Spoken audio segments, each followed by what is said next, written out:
Hey, little bird, fly away home. House is on fire, your children are alone. I think we're started? I think we started. I'm looking at an ad. Well, hello, Michael. Hello. How are you? Fancy seeing you here. Yes. I hope. It always starts right as I go by camera, which is really embarrassing.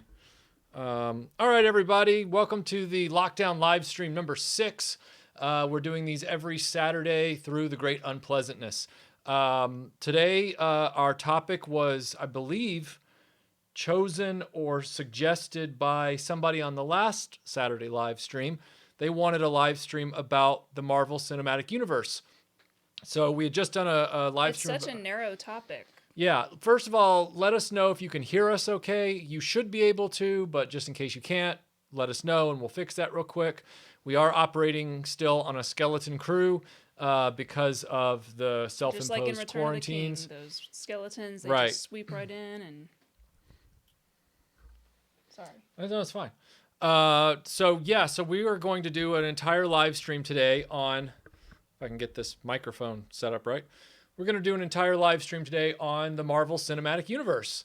And I guess what this really boils down to is, as you can see from the table, we opted to focus on the current Marvel Cinematic Universe. I know there's a lot of people that encompass the whole history of live action Marvel into it, like the Spider-Man and Incredible Hulk television shows in the 70s. They talk about the Red Brown Captain America movies on TV. We weren't going to go that far back because when people say MCU, what they're really referring to most of the time is the Disney continuity, for better or worse, which didn't start out as the Disney continuity. It actually started out, I believe, as a Paramount Pictures continuity with Iron Man, Thor, and Captain America, and then Disney bought the rights to those back because Disney had bought Marvel.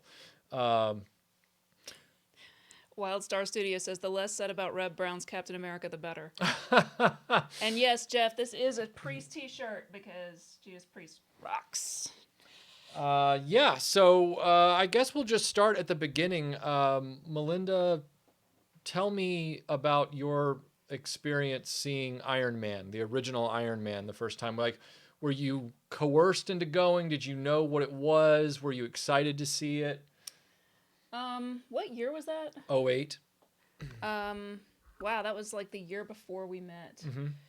I think I saw it in the theater, and I was surprised by how good it was. And the big thing that like I did take away from it was my frustration that the song that I was anticipating the entire movie didn't happen until the credits. And that's still to me the most memorable thing about that movie. Although upon rewatching it, it's wow. Master Son says if I'm ever in the car with Melinda, she does not choose the music. Well, it's just about who's stronger and meaner about who chooses the music, I think. That's very interesting because Master Son, I know you, and I would be very interested to find out what your musical preference is. Mine's very different from Melinda's most of the time, but I would be interested to find out what yours is. Please continue. No, so I mean, I think that like I was waiting for the song. I was surprised they didn't work it in, into the movie earlier, and I don't know. It's a great movie. I think it transcends what it was initially intended to be because the writing, I guess, was strong, and you actually care about an arrogant jerk like Tony Stark.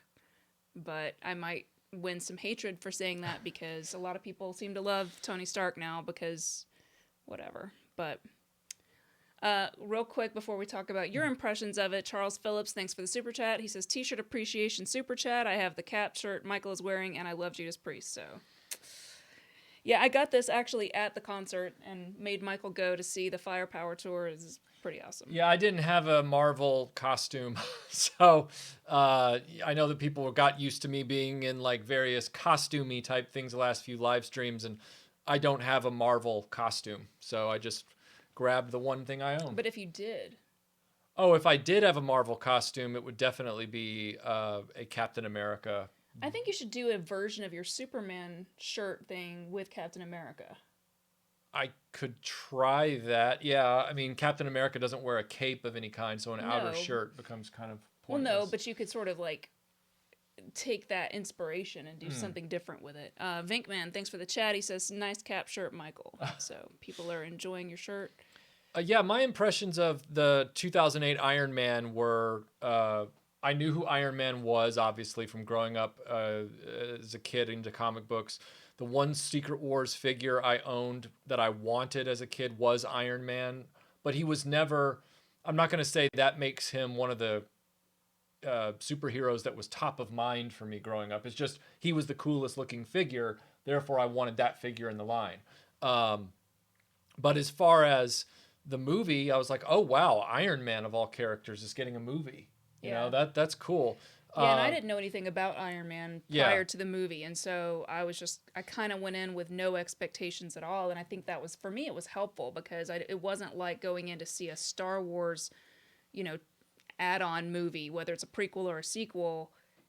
There's no pre-existing, which we don't have that anymore very much, but at that time, it was pretty cool, so. And then I liked the movie a lot. I was like, oh, wow, this is a movie that I would buy and own and watch. And then you saw the second one.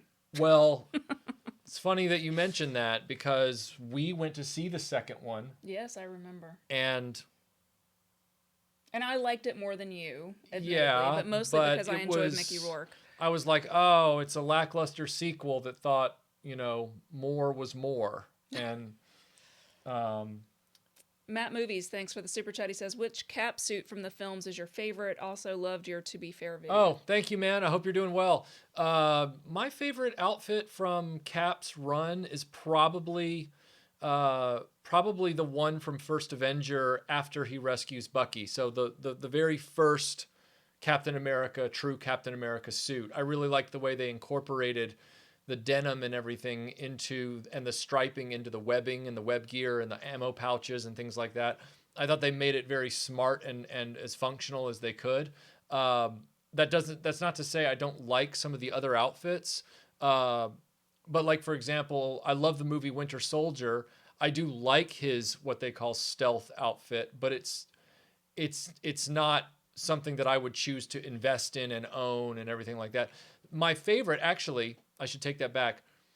The First Avenger outfit takes a mild second place to the Age of Ultron Captain America outfit, because in that one they actually incorporated the white upper arms into the uniform. And so when you put that whole ensemble together as it looks in the movie, I thought that was really sharp. I really liked that one. So it would be that one first and then the First Avenger uniform.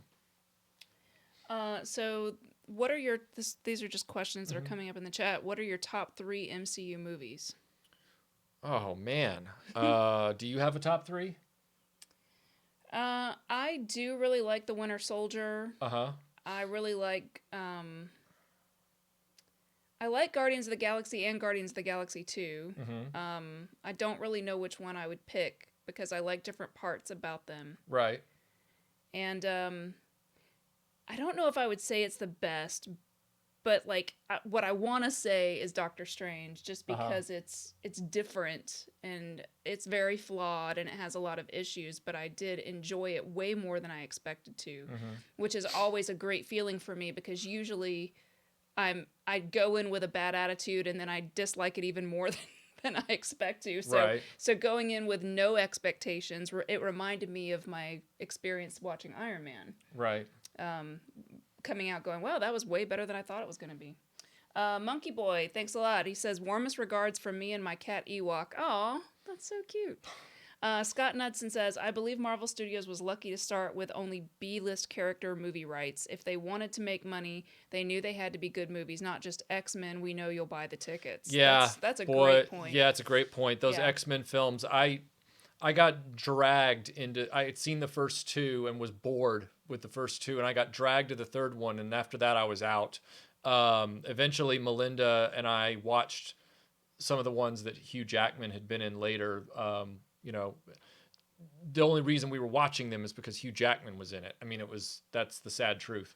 And not because, like, oh my God, he's so hot because he has muscles. Like, I just enjoy his Right. interpretation of. Master Son has provided his musical preferences. Okay. Or music preferences, not musical. I Sorry. think there's some overlap. I don't know if I can read them all out. I guess I can. It says in no order Linkin Park. I don't know what UGK is. MGK. TLC. Is that like TLC, like the girl band from the 90s? Weird Al. Wiz Khalifa. Mercules. Lil Boozy. Lil Wayne. I don't know. 36 Mafia, Toto. Toto, nice. in there with like all of that. That's a very varied list of music. But you know, cheers to you, man. Like whatever you like is what you like, and that's awesome.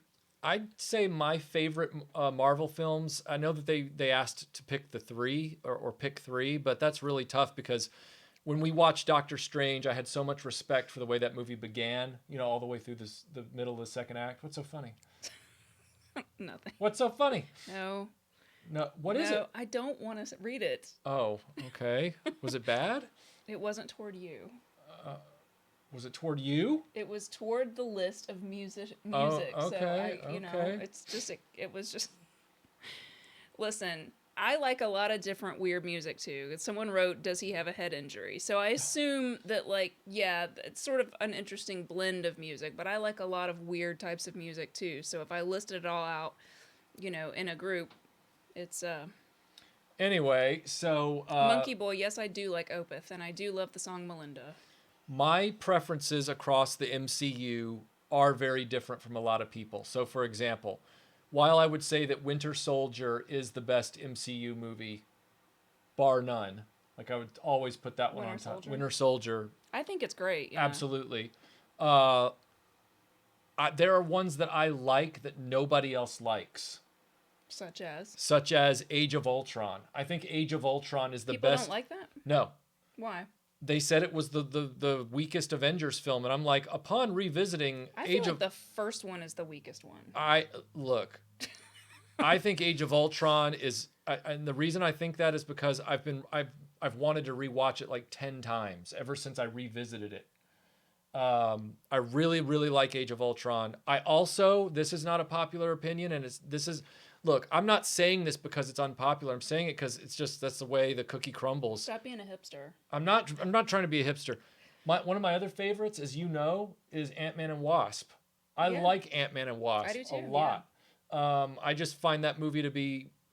I liked the fact that it was, for once, it was a movie in the MCU that wasn't heavy anymore. It was just, we're gonna have fun with this. It's gonna be an adventure from beginning to end. Like, even Guardians of the Galaxy, as fun as it tries to be, gets real heavy in the end. Yeah, that's why I like it, though. And I like heavy, like Winter Soldier's heavy. It is. But I also like it when it's different kind of heavy. Yeah, but I like it when a movie is just, hey, this movie's just going to be fun and funny. And, yeah, you know. I think they kind of have, like, different palettes that they all paint from. Right. Even though it's all comic book movies. And Joseph, thank you for the no comment super chat. Master Son says, I just knew I was going to hate Doctor Strange, so I did not see it in the theater. Then I saw it on TV and loved it. Same with Ant-Man and Wasp. Yeah, I kind of expected to dislike Doctor Strange. And like I said, it has flaws and it's not perfect at all. But there are parts of it that are just very enjoyable. And his character has a lovely arc. Yeah. And the storyline, it's getting close to being not a tight storyline, but it's nicely woven together, I think. Yeah, and also the subsequent films that he appears in inform that movie. So, like, if you didn't quite appreciate that movie on first viewing, and then you watch the beginning of Ragnarok, and then you watch the Infinity War films. Oh yeah, I would have to put Ragnarok in my top 3 also. Okay. Yeah. So you're gonna do it like a TARDIS thing where you have 5 films in a top 3. Well, no, I would say it would be Winter Soldier, Guardians 2, and Ragnarok would probably be my top 3. Okay. Yeah. Now, why do you like Guardians 2 more than Guardians 1? It's on the rewatch. And I really there are moments in the first Guardians that are just stellar. As you know, I love Rocket Raccoon. And pretty much any scene that he's in any movie, I like instantly. I guess he's my baby Yoda, if you want to. Right. But I think that he has like a sadness that's unexpected in a character like that, which kind of makes me like it more. But I think that the second one is interesting because I love the sister dynamics. And I really like, all the stuff with the storyline of him figuring out, like initially thinking that his dad is this great guy and then finding out what an ass he is. And that whole way that unfolds, I just thought was done well. I do hate a couple of moments in that movie, a lot more than anything I hate in the first one. Like the wacky, like when they go through space really fast and they have like the wacky faces, and then the moment Pac-Man at the end where he like does the Pac-Man thing is like it kind of jumps the shark a little bit. Way too self-indulgent. Yeah. There are other films in the series though that I have immense respect for that didn't make the top 3 or whatever. I really like Civil War. I think Captain America Civil War. Yeah, I'm surprised that you didn't list that because you loved that when it first came out. But it's not one that I rewatch a lot because it's very long. And it's very involved. It's kind of like Endgame in that way. I don't see myself rewatching that a lot. Right. That's one of the beautiful things about Ultron. It's a self-contained adventure that leaves you with threads to things that will happen in other films, but they're not cliffhanger threads. They're just, you just kind of, I wonder if that'll get picked up later. Right. It doesn't leave you completely unsatisfied, though. Right. Yeah. Also, Civil War, we finally get Scarlet Witch and we get Black Panther. Yes. And we get Spider-Man, of course, which I know you really like the Spider-Man movies. I really like Spider-Man. I really like Black Panther. I like the actor who plays him. I like the way he's depicted. The movie is not, it wouldn't make my top 3, but I don't hate the Black Panther movie. But I do just enjoy seeing him. Like, there were so many things that I feel like that were in his movie that could have been done a little bit better. That movie has the same problem that the second the second Iron Man movie has, which is it has too many villains. And it's like you just need to pick a villain and pick a plot line and just do that and keep it contained, because you have like his cousin or whatever he is, but then you also have this other guy who I believe in the comics was a much bigger character. Claw? I guess. Andy Serkis's character? The guy that, I don't know, the guy that gets killed in a field, spoiler alert. Like, yeah, that's Andy Serkis's character. Yeah, it's just like, and it seemed like he was a bigger character that should have been more significant, and it just seems like, why was he even in the movie? Like, you could literally have the movie without him, and it doesn't change anything. So that was frustrating. Monkey Boy, thanks again. He says, RetroBlasting rocks so hard. Thanks, guys. You're welcome. You're welcome. I was really looking forward to Black Panther because of Civil War. And when we got the film, we watched it, again, there's nothing bad about the movie. I loved Michael B. Jordan's villain. It was one of the better developed villains of the whole MCU as far as motivation and progression and all that kind of stuff, meaning the progression of his character through the runtime. I was disappointed, as with many of these movies, that the villain doesn't seem to make it through to the next film. It's kind of like, oh my God, this is like the Michael Keaton Batman film where he just drops the Joker off a roof. The Joker should have carried on. You should have left that door open. I find Black Panther as a film far more iconic as a movie, like Superman the movie. I find Black Panther like that, like Iron Man, or than Spider-Man Homecoming. I feel like Spider-Man Homecoming is entertaining. I see that. It's entertaining, but it's not the tentpole Spider-Man movie. It feels a little lost. There's something there. The iconography of Spider-Man is not quite there in that film to make it. I think it's a tone thing, right? To me, Joseph, thanks for the super chat. He says, "Gotta hand it to the MCU. At least they kept moving forward, unlike DC that feels the need to reboot whenever they have a setback. Thankfully, most of the MCU films are good." I agree with that. Yeah. Like, I think they just sort of stayed the course, and they tried some different things, which is great. Like, you wouldn't want them all to be exactly the same. I see Clobberin Time is here, and he says, "I was terribly disappointed by Black Panther. He was great in Civil War, but was kind of cheated out of his own film. As a Black Panther fan, it sucked."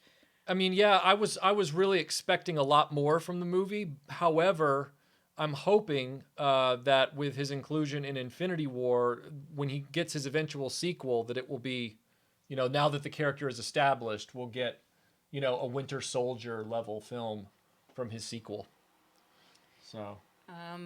So there's a person in the room who's, asking if your DeLorean is real. Yes, his DeLorean is real. It's not a replica. I don't even know what that means. Yeah, DeLoreans are real cars. Well, I guess he's saying yours is a replica. No, there are no replica DeLoreans. There's just. I think he's just trolling you. But, okay. All right, Doctor Doom and the new movies. Thoughts? I did not know that they had put Doctor Doom in the new movies yet. Are they asking, should they? Well, yeah. I mean, at some point they need to get Doctor Doom into these films. I mean, aren't these films over? No, they're moving into the next phase, unfortunately, and this is the elephant in the room where they're now deciding they're going to tie these movies to the Disney Plus television shows they're working on. So you won't be able to go see these movies and understand them unless you've watched all the Disney Plus content. So for me, they're over. So for me, they're also over. Okay. Yeah, Spider-Man: Far From Home was the last one in the line. Okay, so Doctor Doom, played by Michael Fassbender. I mean, he's already done Magneto, so why not? People are yelling at unpopular opinions, which I always enjoy. AL, more unpopular opinion. I didn't like the new Spider-Man movies. I thought a lot of people didn't like them. A lot of people are not as huge fans of them as they were the Sam Raimi films. I like them, but I'm not, probably the target. I guess I am maybe the target because these movies feel very mainstream. So everyone's the target. The most iconic Spider-Man movie of all time is still Spider-Man 2 from Sam Raimi. As far as like the classic Aunt May, the classic Spider-Man, the classic villain Doc Ock, all that kind of stuff. Yeah, but again, I really love her wedding dress in that movie. So it's my favorite Spider-Man movie. Scott says, the first Avengers may not age as well as some others, but as a 50-year comic fan, I can't overstate how awesome it felt seeing faithful versions of those characters together on screen for the first time. Let's talk about the Avengers movie. Avengers movie. Okay, let's talk about it. There's a lot to be said. You seem like you were about to say something. Go ahead, please. Well, we went to see that movie together. Yep. And it was one of the many cinematic experiences where we looked at each other and said, "Are you getting anything out of this?" And it was just kind of like, it wasn't bad. It just wasn't like everyone around us at that time was like, "This is the best film ever made." This is like, it's like, I don't think it's Citizen Kane, okay? Like, I don't think that it's The Godfather. I don't think it's at that level. I mean, I'm sure it's enjoyable, but I don't even think it's Star Wars. Like, original Star Wars. Like, let's dial it back a little bit and keep perspective on it. I just feel like it's very action-based and not character-based. And so for me, because I don't care about action sequences, most of the movie was just like, whatever to me. What was your takeaway? My problem with the film at the time, and I still stand by this, I'll say this. I've watched the movie 3 or 4 times. The problems we had with it on first viewing are still there, but they don't get worse. Okay. Does that make sense? Whereas like the problems in other bad films, when you rewatch them, like the prequels or something like that, they just start to compound on one another, right? Like you're watching it and picking up more and you're like, this movie is literally falling apart. The problem that I have with the Avengers Part 1 is that it is supposed to be a frantic search for a stolen item. And yet the majority of the movie is all of them on a helicarrier bickering at one another and not actually looking for anything. And then the Is that what happened in that movie? Yes, and then the dudes that stole the thing Okay. show up and attack the helicarrier. And so the big action sequence is just on the helicarrier. And so you're literally sitting there for an hour on this helicarrier going, are you guys going to like go look for the thing? No. MacGuffin? The MacGuffin? No? Okay. So that's another reason why on rewatch, I feel like Ultron elevates.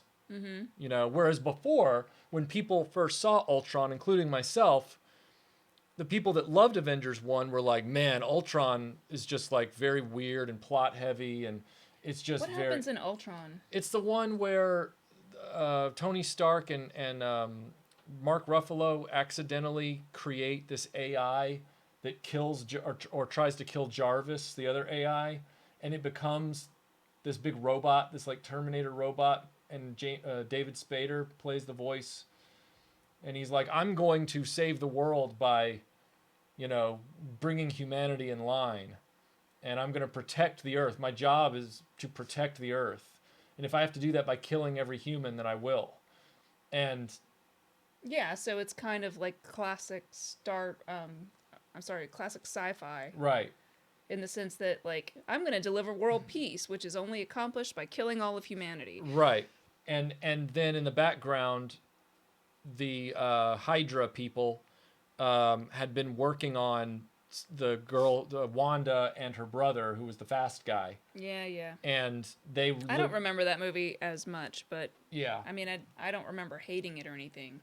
I think by the time that movie came out, I was starting to get, like, and that's the other big thing about these movies is, as someone mentions over here, they ask your opinion on what Scorsese said about the Marvel movies. And I think it wasn't just Marvel. I think he was talking about all comic book and space fantasy type movies. I think let's hear your opinion about that. But I do think that Hollywood needs to, like, find something else to do. Well, somebody here is saying, Gamer X is saying Bruce and Tony had a program to search for the thing in the first movie. Mm-hmm. And that actually is a great point, because it's like, wait a second, you're making a comic book action superhero movie, and you've decided that a frantic search for a thing should be done by a computer in the background while they stand around. That to me is not the best use of comic book characters and you know what I'm saying? Like Indiana Jones, who has no superpowers, is physically out there running around looking for the thing. You know, and that's where Ultron also gets better, because they go more places and get into more. It's like if Jean-Luc Picard had superpowers, but he was still sitting around debating whether he should do something. Yeah, like they actually go after Ultron like 2 or 3 times. Anyway, I'll shut up. I don't think people want you to. Oh, okay. So, let's see, there were several other questions kind of in that line, but someone asked if there's Keith says, can you guys tell us a modern movie that is perfect from start to finish? It doesn't have to be Marvel. Modern movie. A modern movie from start to finish. Well, that's rough. Classify modern, because I have learned the hard way through interactions with my friends on Facebook lately that things that I call modern are actually 20 years old now. So like I would quickly jump out and be like, the Bourne trilogy is like a modern film that's great from beginning to end. And then people go, that's not modern, Michael. And I'd be like, oh. And they're like, that's like 15 years old. That's old. And I'm like, oh. And then I'd say Lord of the Rings. And they'd be like, that's older than Bourne. And I'd be like, oh. So I struggle with that. I really liked Blade Runner 2049. Oh, yeah. Yeah. I would say, and I don't know if you count that as modern, but it feels pretty modern. Mm-hmm. Yeah, that's modern. That's definitely within the last 3 years. Is it? Yeah. Definitely within the last 5 years anyway. I don't remember what year it came out, but I think it's great. I was not let down by it. In fact, it transcended what I expected from it. So, if you're a history buff, Darkest Hour was perfect from beginning to end. Darkest Hour was amazing. But a lot of people don't like watching historical stuff, and so, but Darkest Hour, I thought Darkest Hour to me is probably my favorite film in the last 5 years, honestly. Yeah, but I mean, very few movies like of this genre I would call perfect. These? Yeah.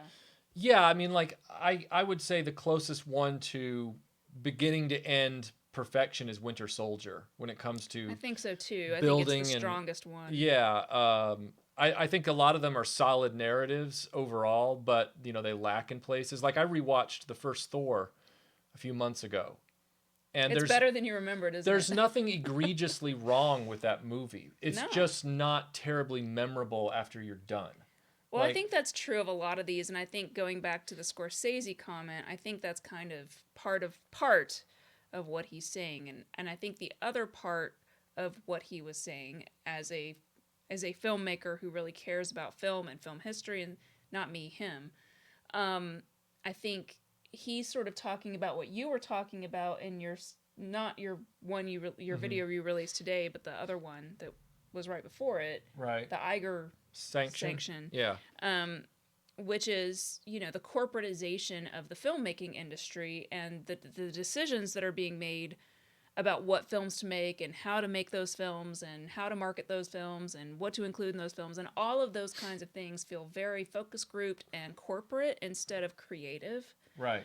because those two things are antithetical. Right. And you can feel it when you're sitting in the theater. It feels more like you're all sitting and consuming something as opposed to experiencing art. And so I think that's what Scorsese was talking about, and that we're just sort of like churning out the same crap over and over instead of trying to come up with new ideas and find new ways to continue furthering the development of filmmaking. But I'm probably going off on too much of a tangent. Jacob, real quick, I would do a Doctor Who live stream. That is a great idea, and we will put that on the docket. Gamer X, thank you for the super chat. When people return from the snap, what happened to those on planes? Did they just appear in the air and fall to their deaths? Yeah, that's the problem with Endgame. And Yes, they did. Melinda and I discussed this at length after we saw Endgame. Was they copped out on setting up any rules for time travel. They literally just said it doesn't work like Back to the Future, so we don't have to have rules.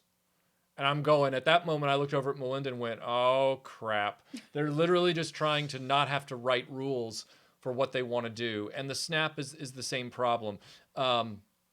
Endgame had a lot of great moments, but they were not held together with a cohesive story. Like, if you watch Infinity War, it's a much more tightly wound narrative to get to that point where he destroys everything.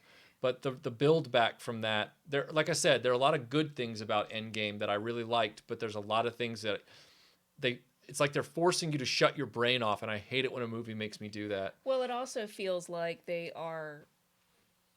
So here's the difference, and I'm not, as you know, like Joss Whedon is not perfect in my eyes. Like I loved him for a long time, but one thing that he does really well, having seen him do Buffy and Angel and a lot of other things like that, he can write a story arc that's a long play, long burn story arc, and have a bunch of little subplots working that all culminate toward that ultimate thing. Right. So had someone, either him or someone like him with that skill, been working continuously on the key Avengers plot line behind the scenes, then I feel like that final movie would have had a lot more intention in the choices that they made in that movie. Instead, it felt like they had all of these things from all of these movies that are just spiraling, and they were desperately, I felt the desperation of them trying to like pull in, like, we got to get this character worked in, and we got to solve this thing, and we got to do this thing, and they were checking stuff off of a list,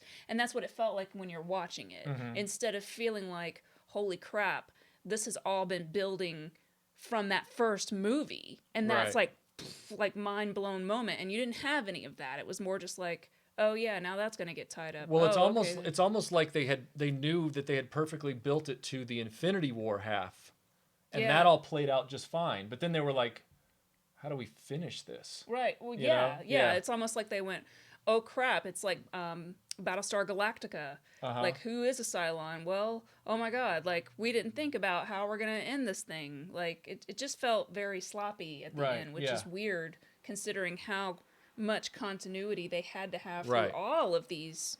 Yeah. So, I mean, it was a colossal task, but I just don't feel like they went at it from the beginning with a lot of intention. Right. BDASPNY. I wanted to thank you again for your opinion piece series. It's given a voice to those of us who can't be heard as loud. Oh, well, thank you. I'm glad. I can't help you with that on Apple Watch. Really? Thank you, Siri. Really? Yeah, really. She's listening. Siri is listening to our podcast. Let's see. Were you still talking? No. Sorry, she interrupted you. Scott says, if we're talking about Endgame sins, I'm really not a fan of turning Thor into comic relief. Amen, man. Holy crap. Don't get me started. She hates that she character hates what deserves happened better. with Thor Oh in my the movie. God. So, yeah, like, I almost wouldn't have minded them doing some of that with Thor if it had been better developed and expressed. So, he's sad and depressed, which we can all relate to some degree. But they don't ever really give him a mechanism to explain how he's feeling. And instead, it just is told through comic relief, which makes it seem like he's not really sad, like he's just being a lazy bum, instead of being depressed. And then that's being laughed at, which is problematic on several levels. And then when he goes back and he's like, am I getting these mixed up, where he goes back and he sees his mother? That's the same movie. And like, that would have been the moment, right, where his character could have turned the corner, right? He could have seen his mother. It could have reignited like his purpose, and he could have found a way to pull himself back from the brink, which would have been a nice inspirational thing and a positive thing. But instead, he just continues whining and continues being like, I can't do my thing. And then that's when Cap has to come in and like pick up his hammer. It's just, and then at the end, he's still shitty, pardon my French, and he walks away from the whole thing. It's like every single one of the other key Avengers has a moment where they get to be a hero. You know, either they sacrifice themselves, or they sacrifice something that they love, or they get to save a bunch of people, or whatever it is, except Thor. And I don't understand why they made that decision. I don't like it. Don't say anything. Jason says, can $5 get an unpopular metal opinion from Melinda? Favorite Black Sabbath singer? Love the sane, adult, and fun movie discussion. Unpopular metal opinion. Yeah, let me think about that while Michael talks about some other stuff, and I'll get back to you on that. I'll have to think of something. My favorite Black Sabbath singer is Ozzy. I mean, you gotta go with Ozzy. It's the OG. You got to give him an unpopular opinion. I'll though. think about it and I'll get back to you. No Kylie t-shirt? Well, again, like I said before, because the last few live streams have been themed, and I was trying to wear things that were in theme, sometimes total costumes, I felt like I should wear a Captain America shirt for this one. But I'm happy to bring Kylie t-shirts back if that is what the audience wants. I do miss wearing them during live streams. Gunstar1 says Vision in Age of Ultron had all the traits of Superman. What Man of Steel should have been? Yeah, there's a lot of movies out there that prove what Man of Steel should have been. Winter Soldier is a good Superman movie. If you haven't seen that, Vision in that context was a Superman character. Yeah, for sure. Who is physically the strongest villain, Curse or Thanos?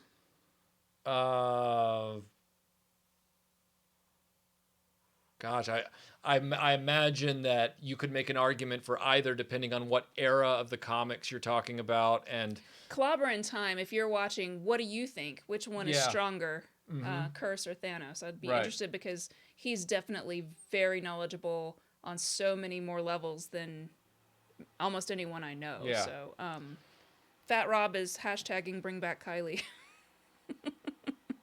Do I need to go get a Kylie shirt? Is that what I need to do? I think that would be a shame. You've gotten some compliments on your, Kylie will be returning next week with our, Okay. Someone at the beginning of this suggested that we, do the Goonies next week as a topic.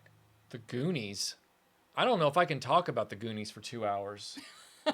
It'll be longer than the movie itself. I don't dislike the movie. I own it. I just don't know how one would talk about the Goonies for 2 hours because there's just the film and the video game from Nintendo. What do you do with that? Look, I just talked about it. There you go. I don't know. I mean, I'm sure I could find things to say. They want to see the shield. People are asking about your shield. Oh, they are?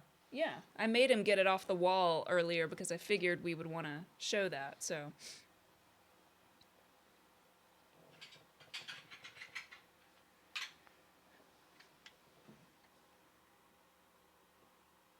Michael's technically not on screen right now, so you could probably take a drink.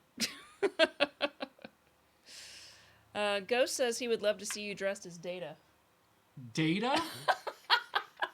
I would too, actually. That would be great. You guys are brutal. Is my hair Black Widow hair? No. Well, technically in Endgame, she wears something similar to that. I think the back of my hair is cooler looking than hers. What do you think? Yeah. I'll have to, show it. I'm still thinking of, an unpopular metal opinion. Yeah. All my metal opinions are very popular. I'm just kidding. Yeah, this is not the licensed shield. This is a prop accurate fabrication of the shield made in metal and made to the specs of the original movie prop.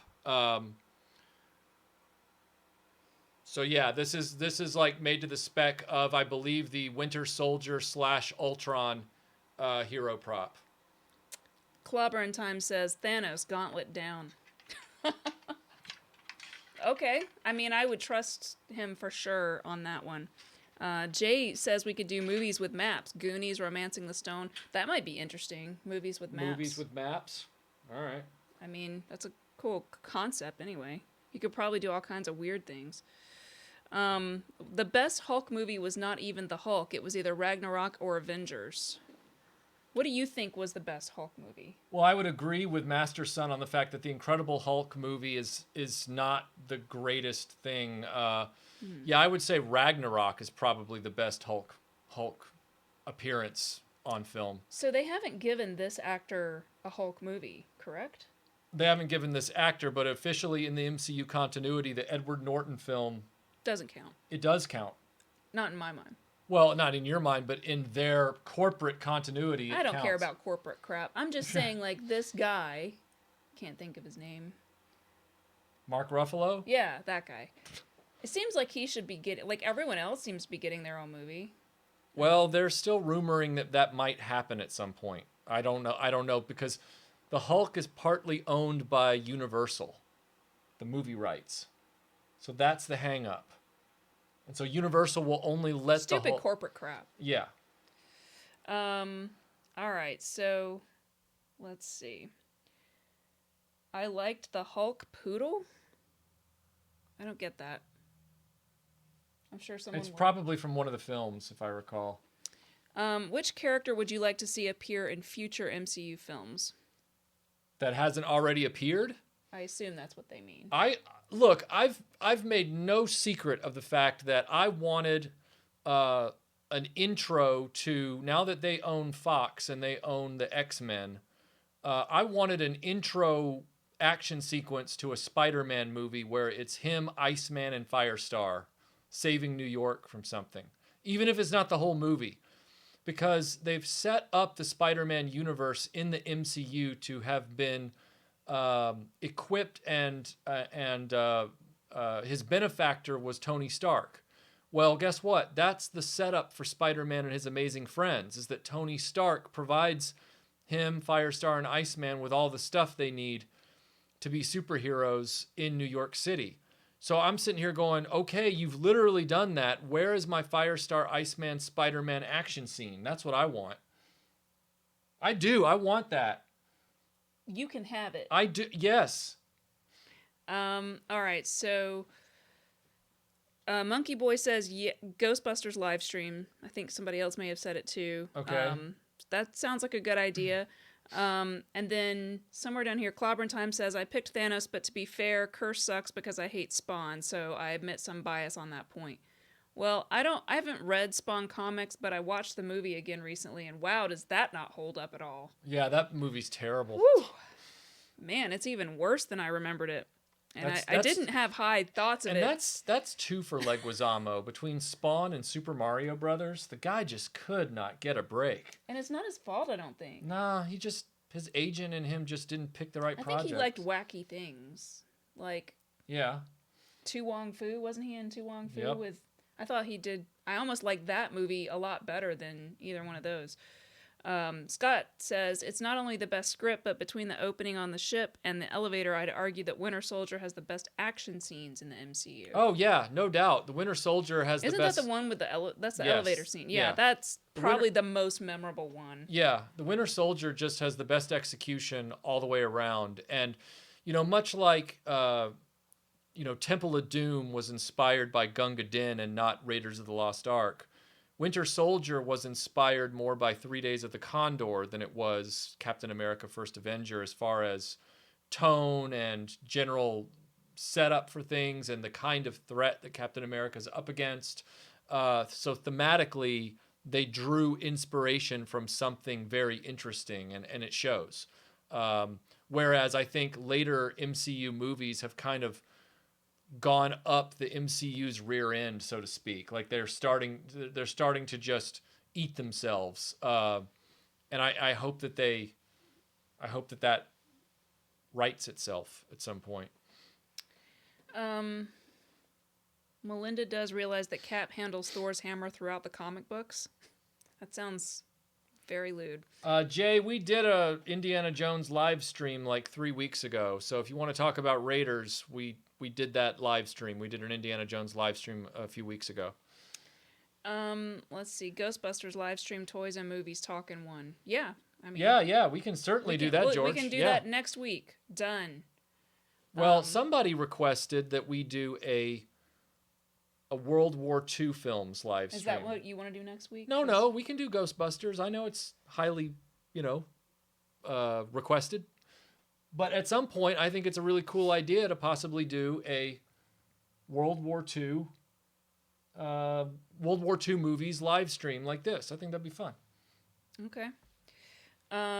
Batman live stream to book in the Superman one. I like that idea. Yeah, Batman live stream would be great too. I'd do that. Lots of people talking about the hammer thing and debating whether or not anyone should be able to lift the hammer but Thor, and I'm sure it's probably in the comic books that happens, Well, I don't know about ways, that, but I mean, it doesn't, to me that doesn't matter. Just because it's in a comic book doesn't mean it's a good idea narratively. Juan says for the 40th anniversary of Empire this year, we should do an Empire Strikes Back live stream. That's coming up on May 21st. Yeah. What is the actual Star Wars Day? The one I count? The actual one. The actual one is May 25th. That's what I thought. The one everyone markets is May 4th. Yeah, well, I know that, but that's dumb. Michael Schaefer, who do you cast for Firestar and Iceman? I really do love this idea of the super friends. Well, yeah, Spider-Man and his amazing friends. Yeah, Spider-Man and his amazing friends, sorry. I know, because it's a good idea. It's a great idea. I mean, they've set it up, and then they're not hitting the ball, and it's like, what are you doing? Iceman, I'm not really sure who I'd pick out of the gate. Melinda would probably pick Tom Hardy. And then now I would pick Tom Hardy. And then as far as Firestar, I don't know enough modern actors and actresses to be able to pick. Yeah, I'm trying to think who a good Firestar would be at this point, and it's... I mean, I can think of some in the past that at those times in the past would have been good, but I can't think of anybody now. I can't think of anybody offhand. I'm still trying to think of a unpopular metal opinion. Somebody says Kylie Minogue. Paul, I would have agreed with you 25 years ago, as honestly. But now we gotta find, somebody that can stand next to Tom Holland and Tom Hardy, I guess, maybe. Actually, Tom Hardy might be aged out at this point. It's possible. Yeah. Mad Max live stream. I don't think you're gonna enjoy that. Oh, I don't Yeah. really like Mad Max. I have all the original Mad Max films. I love those movies. But Melinda's not a big fan of the Mad Max universe. So I mean, I would have to bite my tongue a lot. We could do it if you want to. I just realized there's something I've never done with the Kylie Shield. could play Aunt May. Well, they've already got Marissa Tomei playing Aunt May, don't they? Well, now that they've made Aunt May hot, I mean, you could make Kylie Aunt May. That's true. That's true. It's like a different take. Make her British or Australian or whatever. Yeah. I mean, Okay, so I feel like we should have like British versions of all of these characters. Captain That's Britain is a character. Well, there you go. Do that character. Do Excalibur, the movie with Nightcrawler and Captain Britain and. They're saying Tom Hardy is busy with Venom. Yeah. You know what we should do is we should do the DC cinematic universe. Well, they're already trying that and they keep aborting it. No, I'm saying we could talk about like all of those movies, Oh, like Man of God. Steel and Batman versus Superman, and I don't want to talk about those. it might be entertaining. Shout it out in the comments if that's Those what you movies want to are see. all. I mean, And then aside from if you all say it, then Michael has to do it. Is all I'm saying. aside from Wonder Woman, those movies are all dogs. Like, there's nothing good about any of those. Ugh. I know. But I just realized something. Check this out. I gotta get up. Wildstar says the DCCU is too depressing a subject, and it's like, yeah, but World War II isn't. Hey, World War II is inspiring.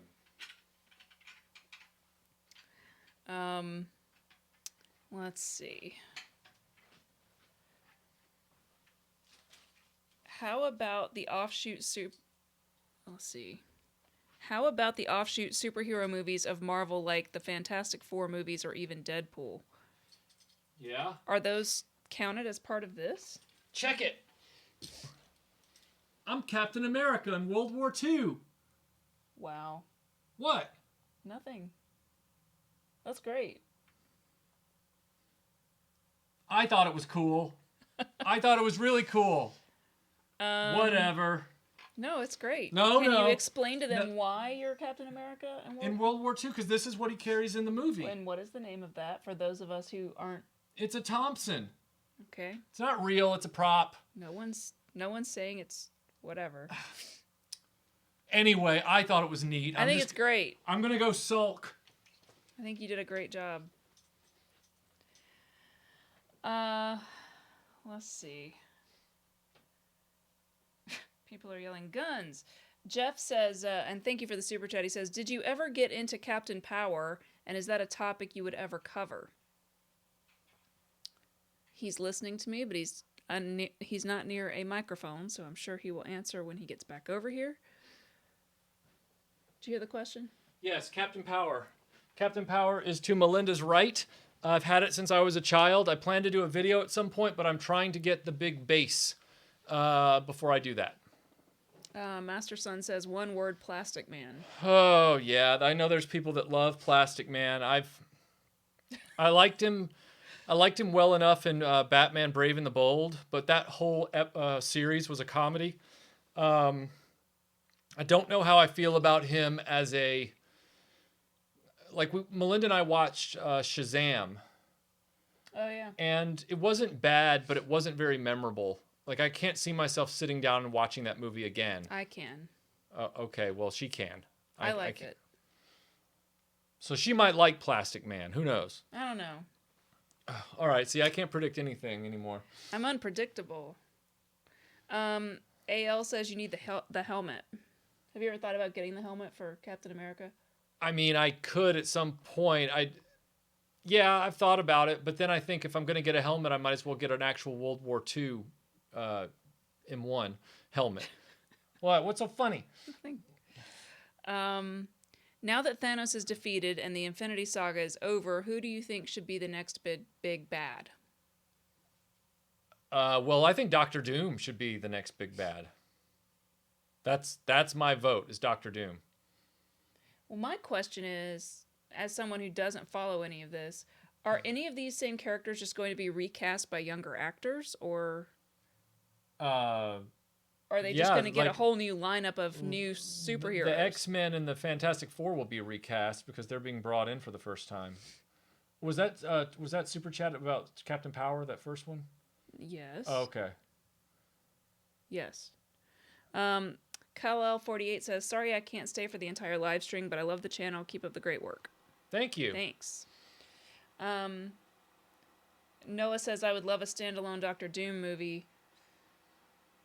I would love a standalone Doctor Doom movie. I like the character a lot. He's part of the 80s landscape for me with the whole Secret Wars thing and Spider-Man and his amazing friends. He was in the intro of that. So I'm very familiar with Doctor Doom. He was to us what Magneto was to 90s kids. These villains, they take the top spot, decade to decade, depending on Marvel's priorities. So when I was a kid, it was Doctor Doom. And then in the 90s, my cousins, it was Magneto, Okay. Anyway. What? I believe you.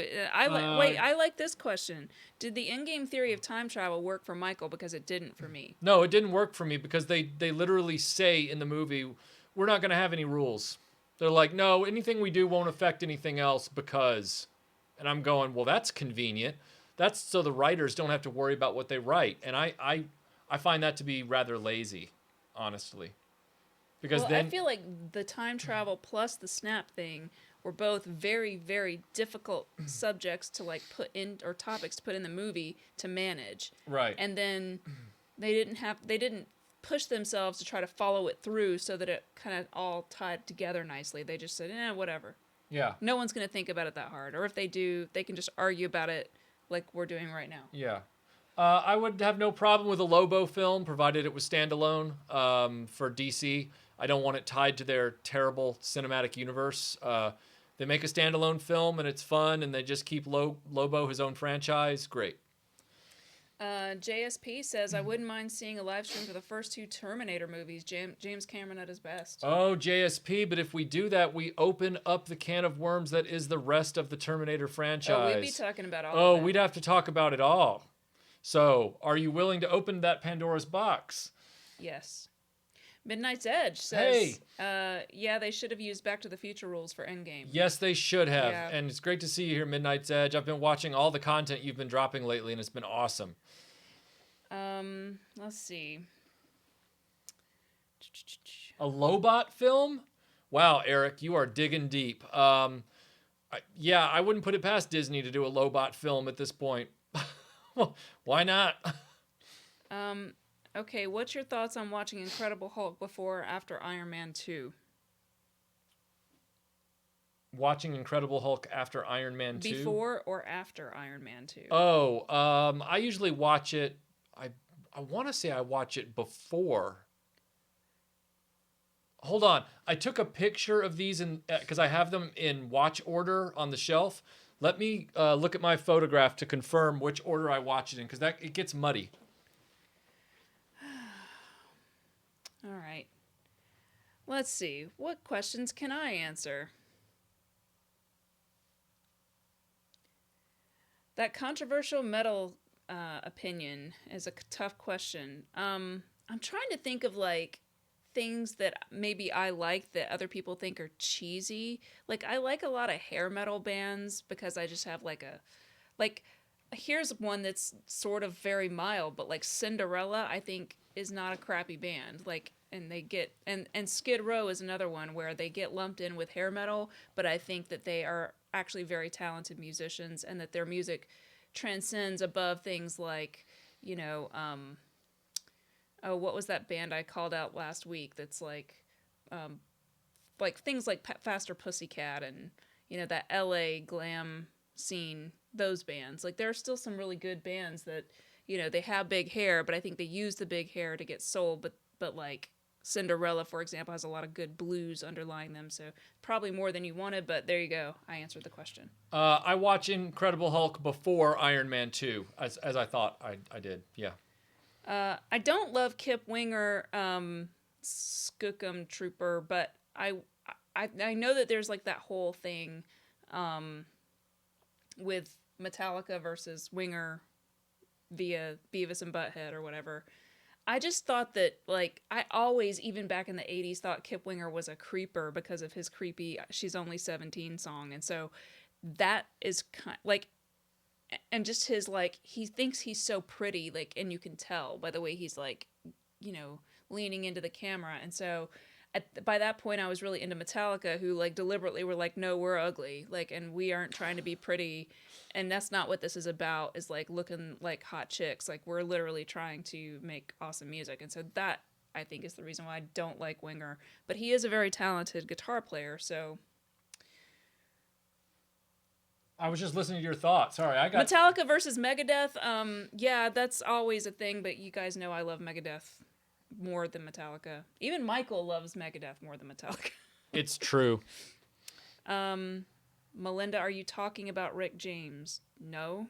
Jim, Talking about Kip Winger. Jim, I can answer my side of that, even though you didn't ask me. I do like Rat. I think Rat is a great band. I like Rat. I actually like Rat as well. And here's another one, like, that some of my hardcore metal fans from the day would think that is kind of lame, but I think Wasp is very underrated. Like, they have a great sound, and they have that whole biker guy aesthetic that they put into their music, but some of their guitar playing is almost goes over into a proggy feel, which I love. Who are you waving at? Somebody said hello, so I'm waving back. More of a Slayer Anthrax. Well, I mean, listen, I like Slayer and Anthrax too.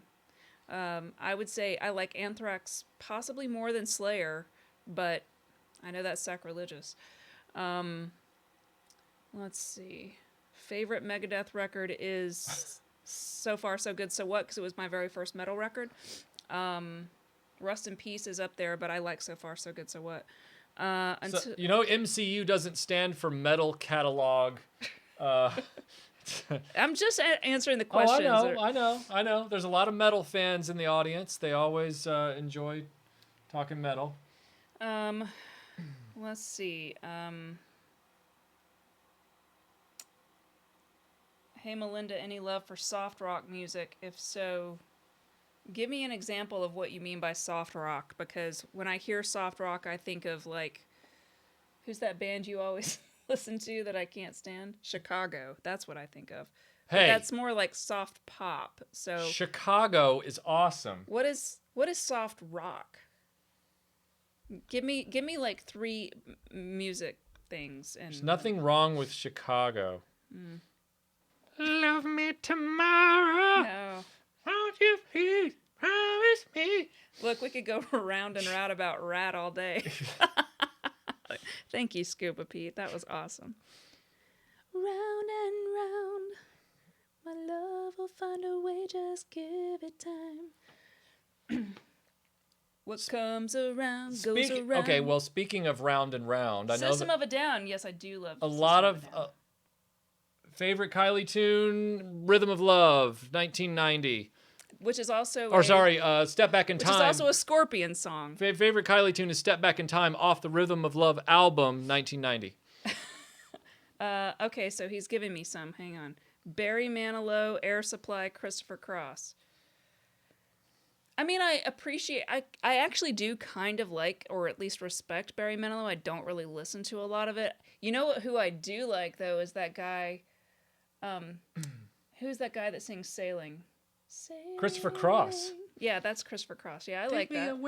I have my moments where I want to listen to something like that, or even like disco, which I know, like, Dee Snider, if he were listening to this, would be like, no, but it's Epic fun. Jason is correct. Epic Jason, you're right. When they throw rules out and when a writer says, I want to do a time travel story, but I don't want to establish any rules, I don't want to limit myself, I check out. I really do. That's probably my biggest criticism of the Terminator franchise, is how the time travel eats itself. That none of it is possible because, and I know there's always some level of that paradox in a time travel story, but when you just wholesale throw the rules away like you do with Endgame, you really do start to lose me.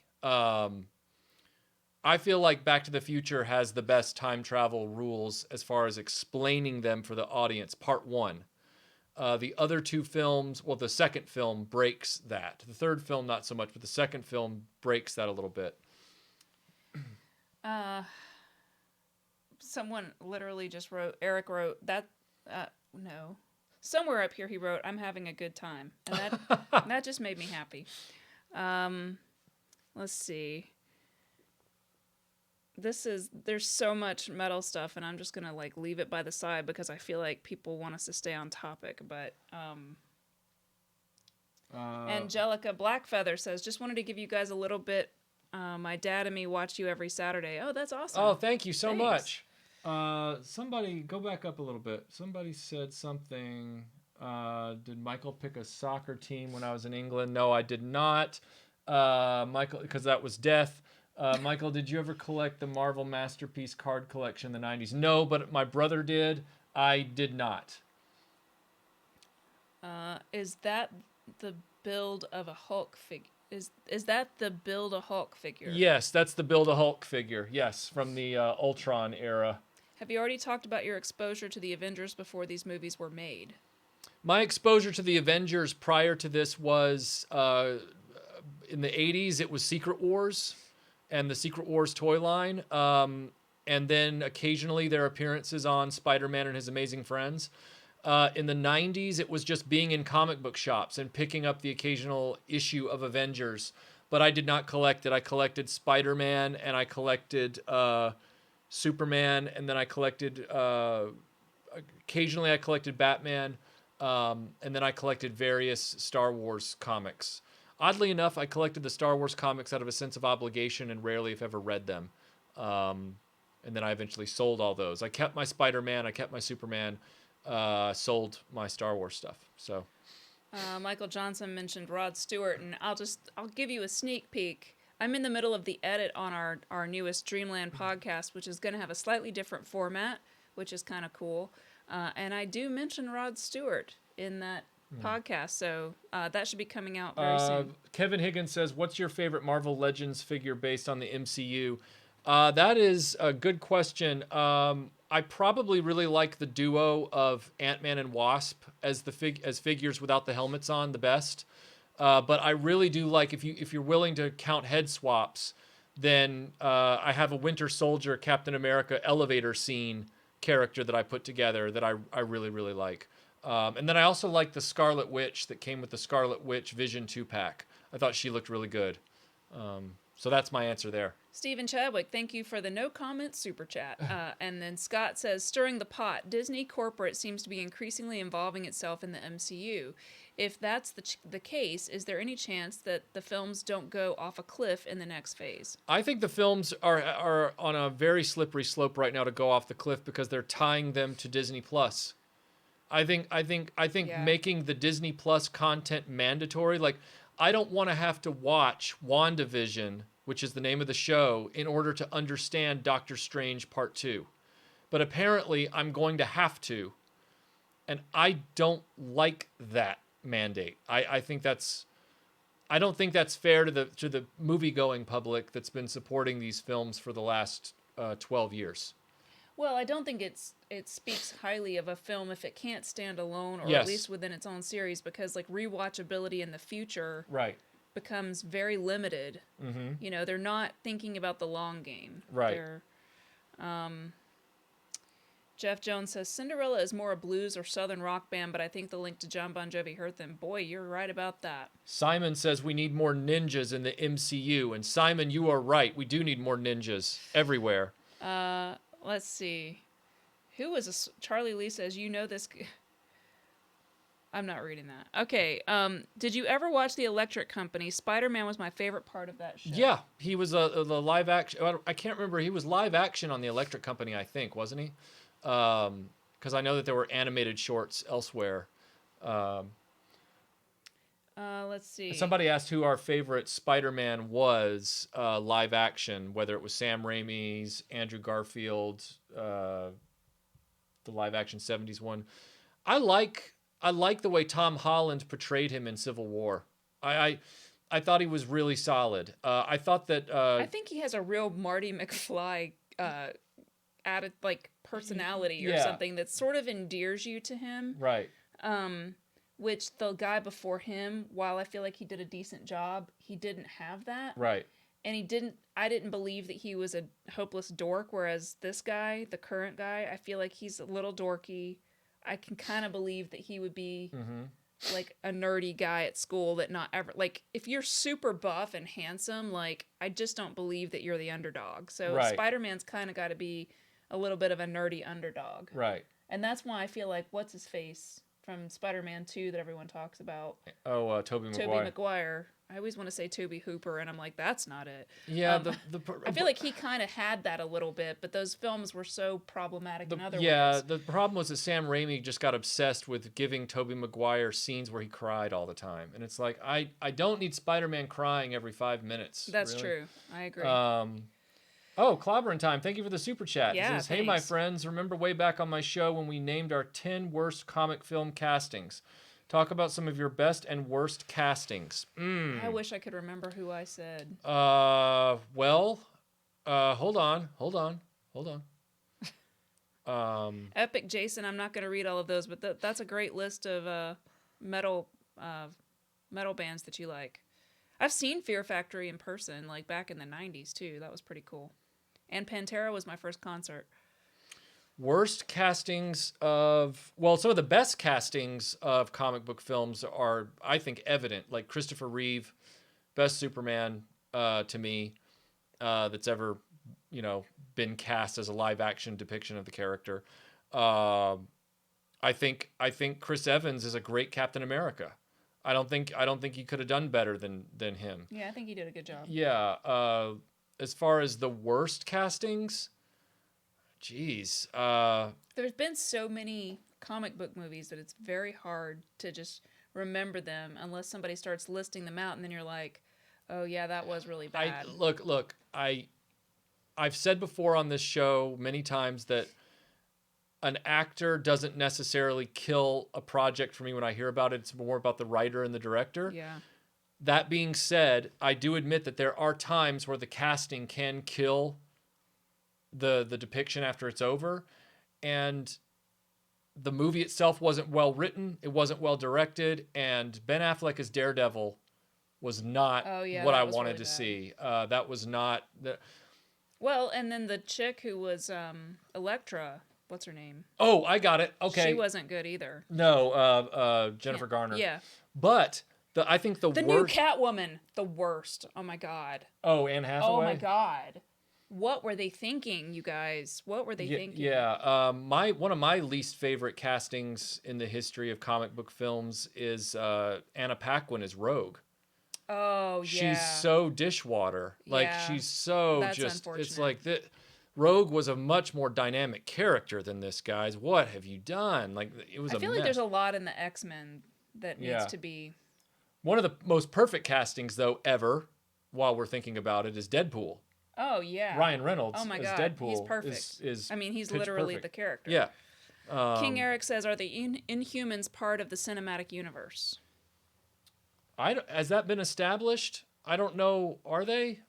I'm not sure. I don't watch a lot of the television stuff. The only television series from Marvel that I've watched is Agent Carter. That's the only one that I've bought and watched. Skull Cowboy. I also love Morbid Angel. Nice. Let's see. Wildstar says Reb Brown is the worst casting. Maybe, but I mean, Reb Brown brings his own swagger and cachet to anything. Like That's Space true. Mutiny. Let's give it up for Reb. Your Hunter from the Future. Butch Baker, thanks for the super chat. He says, no question, just wanted y'all to know that Metallica is the greatest metal band ever. I mean, all right. What did you guys think of Hulk in Endgame? I thought that he was evolved the way he evolved in the comic, which was nice. I keep wondering if he's going to be permanently crippled in the next appearance. But I didn't have a problem with him. I liked the fact that they changed him up. Did I think it was a shame that he didn't really get to do much in the final battle? Yeah, but again, they were bringing the character forward, and I thought it was a nice choice. Let's see. Steven, thank you for the super chat. He says, loving your latest video. I hope the item I sent from the UK arrives with you soon. Thank you, Steven. We're going to be checking the P.O. box sometime early this coming week. Yeah. We live in a state that unfortunately has been prematurely unlocked, as it were, and Much like Pandora's box. Yeah, and Melinda and I are just like, you know what? We're gonna lay low for a little while longer, so we didn't run to the post office today. RF Biker Scout has no comment, but thanks for the super chat. Let's see. Another chat from him. Your history with Avengers Spider-Man video games. Well, I was playing Spider-Man video games all the way back to the first arcade beat 'em up with Spider-Man, Black Cat, Hawkeye, and Namor. And then I played a little bit of the Atari 2600, and then I played the Captain America and the Avengers beat 'em up in the arcade. And then I played Captain America and the Avengers on the Nintendo. And I played Spider-Man on the Game Boy. We owned that game. I never did quite beat it, but I got close. And then I played Spider-Man on the PlayStation, the one that was based on the animated series. And I was thrilled with that game. I tried to replay it a few years ago, but boy, the graphics don't hold up because they were those early 3D. And it's very hard to play a game like that now. And then I've played the most recent Spider-Man game on the PS4, and I beat that. That was a great game. I feel like I played an Avengers game in there somewhere, but I'm not remembering for the life of me what it was. Crap. Brown Nut, thank you for the super chat. Clobbering Time says the crappy Inhumans show was at first meant to be part of the MCU. Then Feige had a falling out with the Marvel TV show producer, and now it's not as clear. So that sounds very convoluted.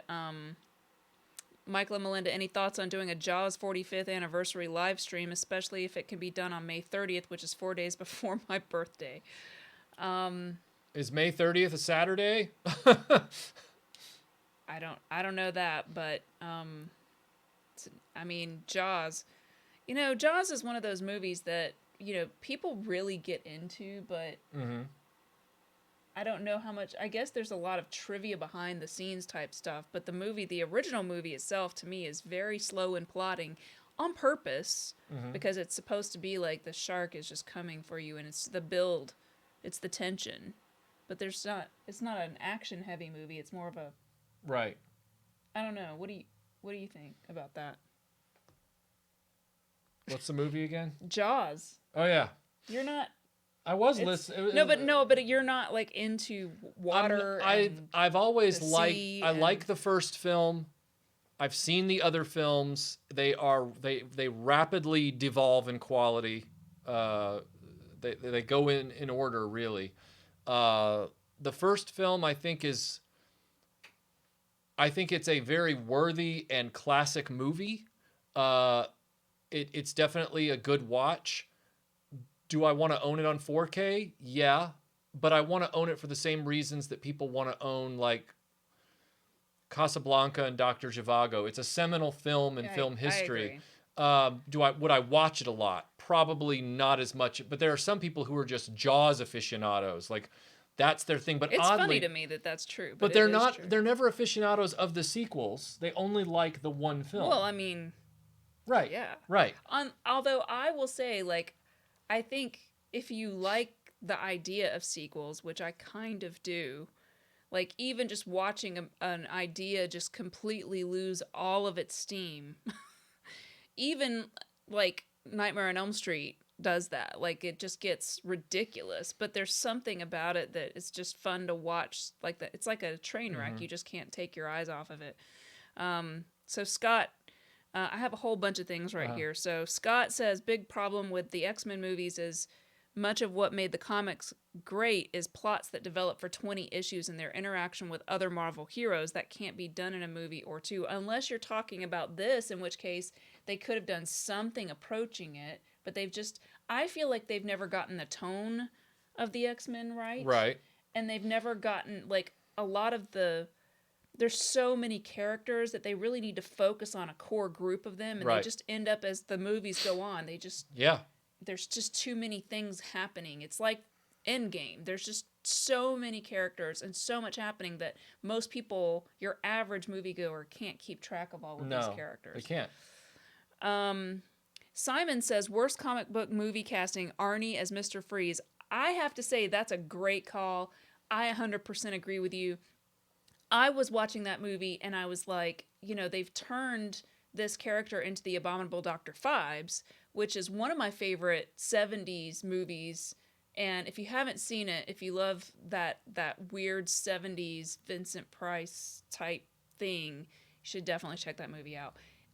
He does that well, like that tragic character who's trying to keep his wife alive and this company has screwed him over, and like everything about that was literally lifted from Dr. Phibes. Knights of Old, I'm going to answer this question for you. Is Zartan a ninja or just good with a bow? I argue he's just good with a bow.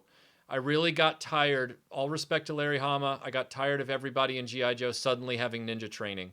No, Zartan's just good with a bow. And I forgot to mention in the Marvel thing, that's why I was racking my brain. I play Marvel Strike Force on my phone. Oh my god, he never stops playing that I play game. Marvel Strike Force on my phone, so that's why I was thinking, I've been playing with Captain America. What game was that? And realized. Let's see. This says, Melinda, I think Knights of Old has a question. And I just totally lost Was that the one I just asked? The Knights of Old? Why would he be asking me that, though? I don't know. Sorry, there's a lot going on. There's in a the lot chat, going on. so The chat goes very fast, and so I will try to find it. Vinkman, Michael, are there any elements from the comics that you wish had been adapted, including in the MCU, before it essentially ended with Endgame? I mean, from the comics specifically, I mean, I've already mentioned my obsession with Spider-Man and His Amazing Friends, which is more of an animated thing. I can't think of anything specifically that I would have wanted that they didn't already do. I know they've mixed in a little bit of classic with a little bit of ultimates into all this, which, that's the messy landscape of 70 years of comic books. If there was one self-indulgent thing I guess I would have liked to have seen, it would have been the android Human Torch, the sort of original faceless Human Torch. That might have been cool, but I understand why they didn't work that in. Let's see. I always thought the Saw movies kind of ripped off Phibes.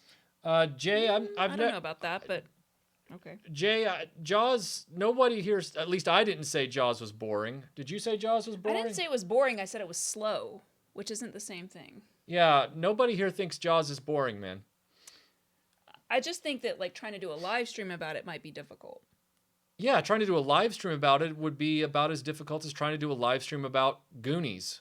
Although there are a lot more things to choose from. So, I mean, I guess if you're talking about the sequels, you could. It's just, it's one of those movies that's like, it's a film movie. It's almost like the original Rocky movie. It's sort of, that movie's kind of slow too. I like slow. I like Star Trek the Motion Picture, so it's not a criticism at all. See, what happens, guys, is I see several questions and I stop the chat up here, and you guys are still talking down below, so sometimes like I don't see like the most current. Everyone keeps saying Jaws is not boring. Nobody said Jaws was boring. If I said it was boring, I misspoke. I am saying that it's not an action-packed movie that we could talk about like these movies, in a live stream type of situation. Michael, what are your what do you guys think of Friday the 13th movies? Have you ever seen a Friday the 13th movie? Yeah, I watched the first one when you bought it on Blu-ray for that thing you were doing with horror films at Dragon Con or whatever it was. Or no, it was a movie. No, it was a video you did early on in the channel. Yeah, it was my top 10. Yeah, so I saw the first one. The good one. The one good one. The good one. The one good one. The Now good everyone one. can stop being mad at me about Jaws and start being mad at me about Friday the 13th. See? Jaws scared the crap out of me. Let me just say that. I will say Jaws, I remember being out in the ocean as a kid, and my cousin was at the beach, and he was like, shark, and I was like way out in the water, and I heard him say that, and then it all came flooding back into my head, and I was terrified, and I swam so fast I gave myself a cramp. It's terrifying for sure. I would choose Captain America #1, Knights of Old. It has the more iconic cover. Marvel Comics #1 doesn't really do a lot for me. I know it's worth more, but Jaws made me scared to go to the bathroom at night. Did you think the shark was in the toilet? It's okay.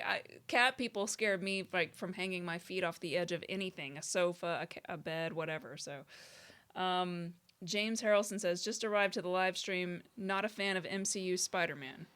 well, to date, to my mind, there really hasn't been a perfect depiction of Spider-Man live action yet. We're still waiting on that.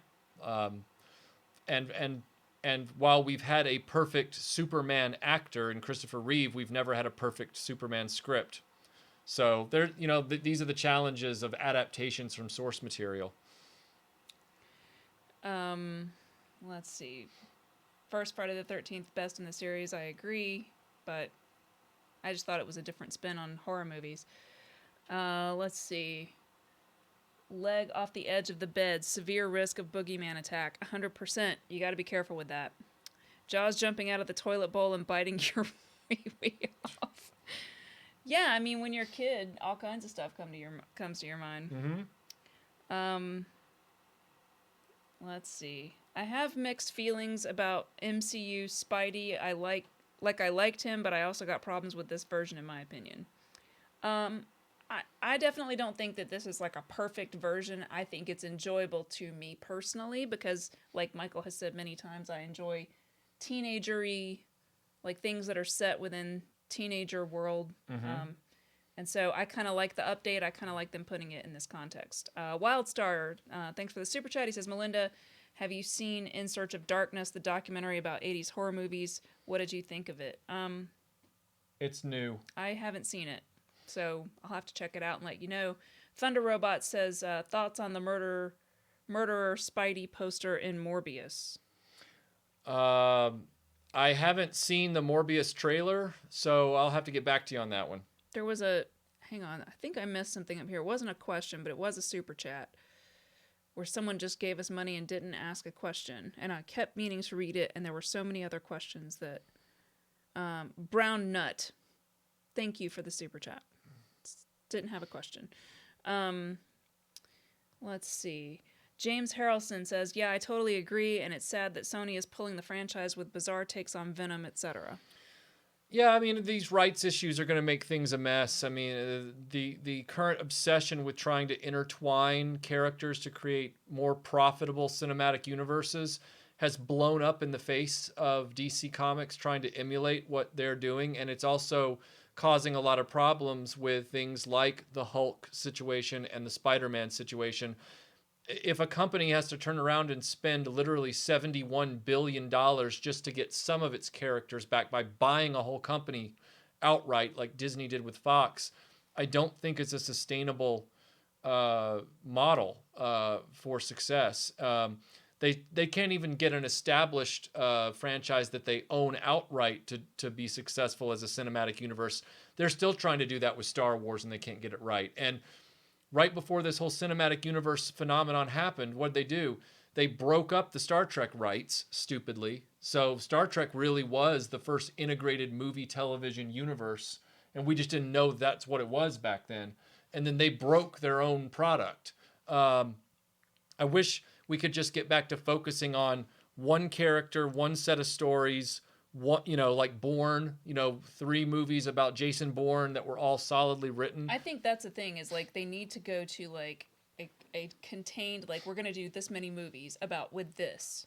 And that's going to be it. And have a plan from the beginning so that you can build. That's what they aren't doing. Right. The 757 Hustle Show says, any live shows on movie soundtracks?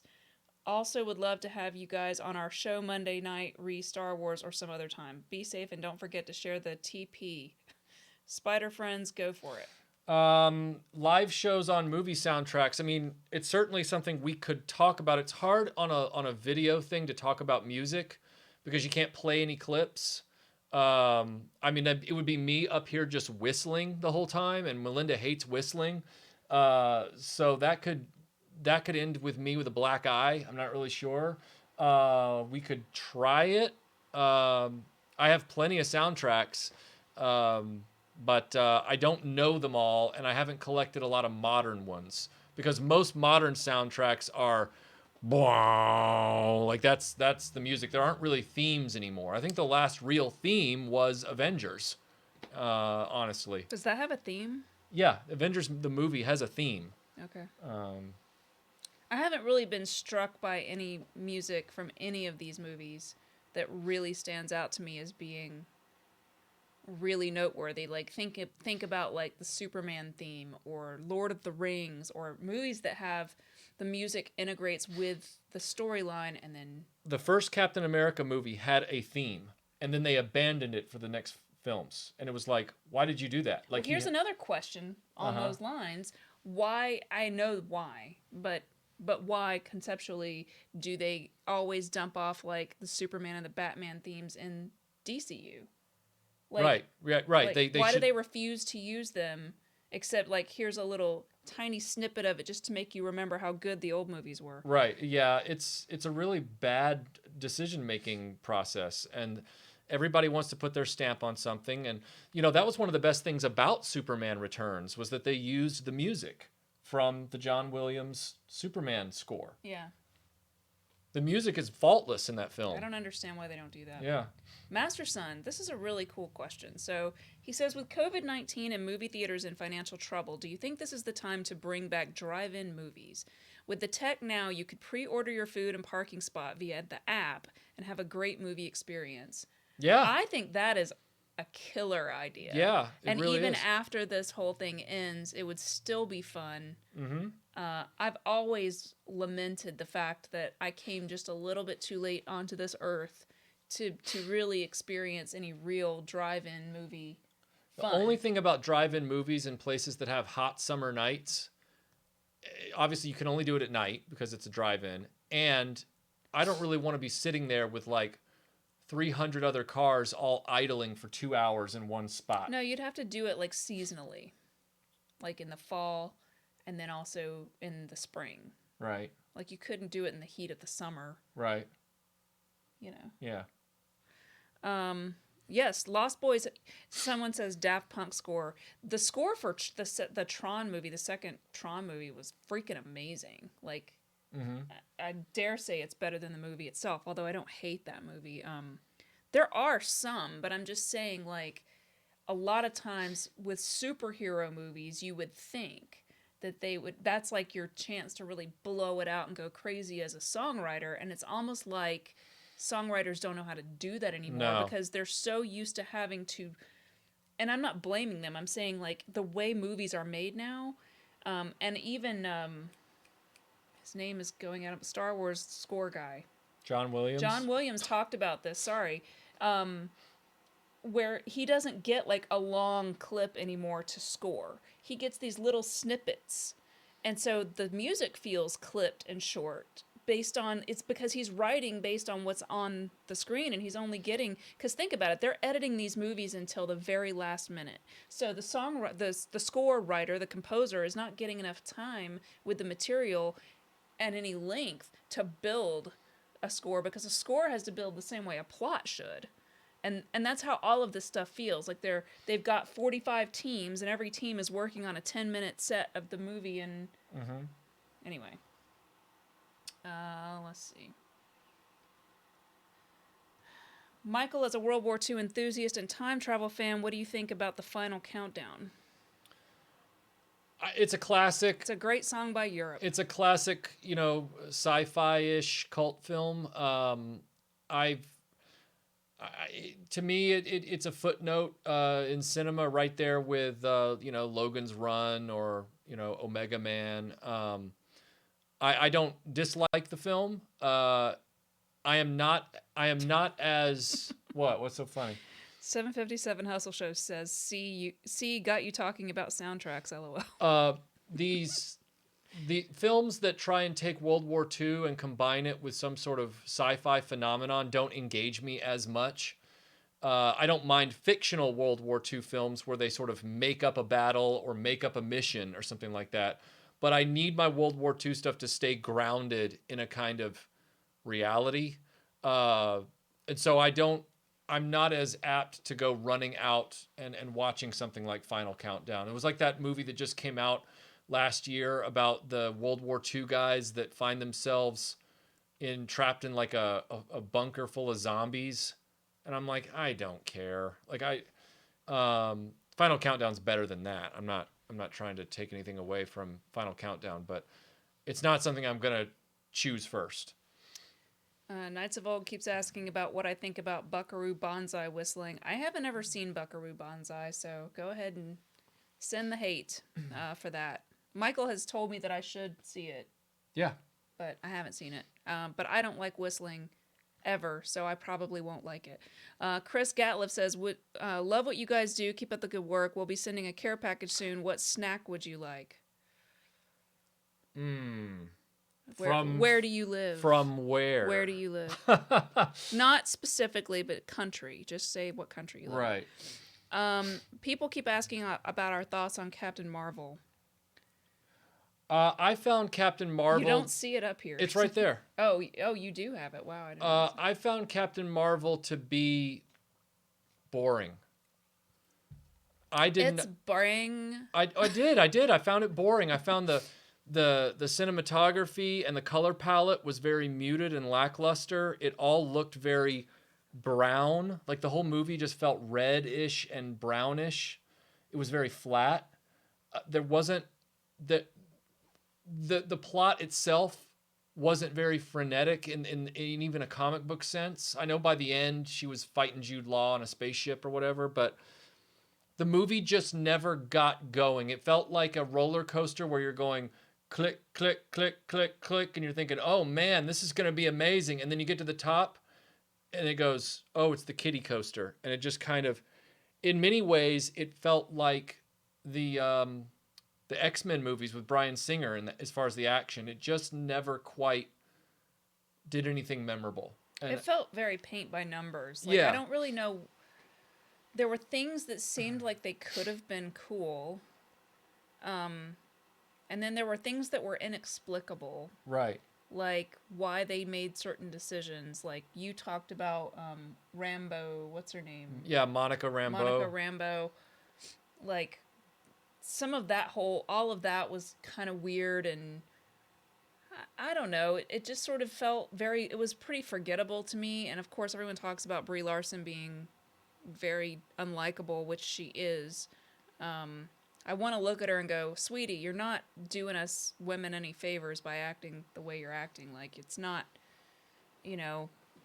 I believe in, getting more female directors and getting more points of view in films. But at the same time, it's like acting like a jerk does not help the ultimate goal of where we're trying to go. So, it was kind of forgettable. Yeah, it was just forgettable. And we don't often go to the theater. I usually wait for a disc and then we watch it at home. And that's why when that one came out on disc, I ran out and got it so that we could screen it here at the house. And it was just kind of like, oh, like it. I mean, I didn't hate it. I didn't hate it. Like I didn't either way. I didn't fall asleep in front of it, but I also never got engaged. It never pulled me in. There was nothing about the story that really grabbed me. Like the opening of Doctor Strange where he's a surgeon and he's a jerk and then he gets in the car accident and then he's waiting outside that Tibetan temple trying to convince them to let him in, and he's like a bum now, and like all of that stuff was really interesting. And like Michael B. Jordan as Killmonger, like I said, having this like really malignant but personal motivation to that just is understandable and relatable. To upend all of Wakanda. I totally got it. Guardians of the Galaxy 2, even Ant-Man and Wasp, with her being mad at him for stealing the suit, and Civil War, and then her wanting to get her mom back and all that stuff. There was nothing like that in Captain Marvel. There was nothing like that. It felt like there were just a lot of like nods to pop culture that were more subtle than like other movies, but the cat thing felt very ham-fisted. which I love cats, but it's like, don't use that as like a way to make it cool. Don't nod to Top Gun, which was a crappy movie anyway. Right. Like, why are you, and why is she, I mean, I get like the lead character, Tony Stark is a jerk and he's arrogant, and they made her arrogant, which is fine, but it's like, I just didn't feel like they really ever gave her an understandable character, like what drives her and make you feel like you understand her. And by the time that character appears in the other movies, I really strongly dislike her. And I can't imagine anybody watching those movies and thinking, yeah, that's awesome. Like, Right. why does she have to be so obnoxious? Right. Like, arrogant, fine, but even Tony Stark is not contemptible. Right. Chris says that he's in the U.S. So, something spicy. Wow. Okay. Oh, well, Michael likes Milky Ways, right? I do. So if you know, that's what he likes. And I like, we both like Bugles. That's true. We do both like Bugles. Yeah. Yeah. We usually don't get them unless we're on a road trip, though. And I like those really neon red cheese curls that are like flaming hot. Something that's called flaming hot, I like that. I like Chuckles, but you can never find them. Let's see. I saw like a whole bunch of cool questions here, and now I can't find any. Captain Marvel doesn't have much charisma or charm. Yeah, she's just kind of eh. Melinda, what's more boring, Captain Marvel or Jaws? I would say Captain Marvel for sure. I again, Jaws isn't boring. It's just slow, which I like. If you've ever watched me talk about like motion picture Star Trek, I like My slow. favorite movie of all time is slow, but that doesn't mean it's boring. My favorite Oh, yeah. Lawrence of Arabia is slow, but it is not boring by any measure. And so slow does not equal boring. So you got to like shake that out of your prejudice. Yeah, other people think slow means boring, but I don't. Yeah, I get that, but they're wrong. No, I agree with you. They are wrong. Map Film Productions mentioned this earlier, but he thinks that Jane Fonda in Barbarella was the first lead female-led comic book movie. Well, it was a porno comic, but yeah. Yeah, that just kind of shows what kind of female leads were in comic books at that time, but... Well, it was a French comic. It never made it stateside until Barbarella came out in the States. I mean, the movie is pretty horrendous. And when Star Wars came out in 1977, they re-edited Barbarella to make it PG and put it back out in theaters thinking that they could make an extra buck on it. The more you know. People are saying I'm in the danger zone, not liking Top Gun. I don't care. I don't like it. Top Gun is... overrated. Top Gun is way overrated. Boring. Iron Eagle's better. I don't like that one either. But if I had to pick, I would agree with you. Iron Eagle's awesome. I don't like airplane movies. I think they're boring. They're boring to me. But also, I hate Tom Cruise. And the only thing that made Top Gun even remotely likable was Anthony Edwards. Greg Klein is saying Star Trek the Motion Picture is slow and boring.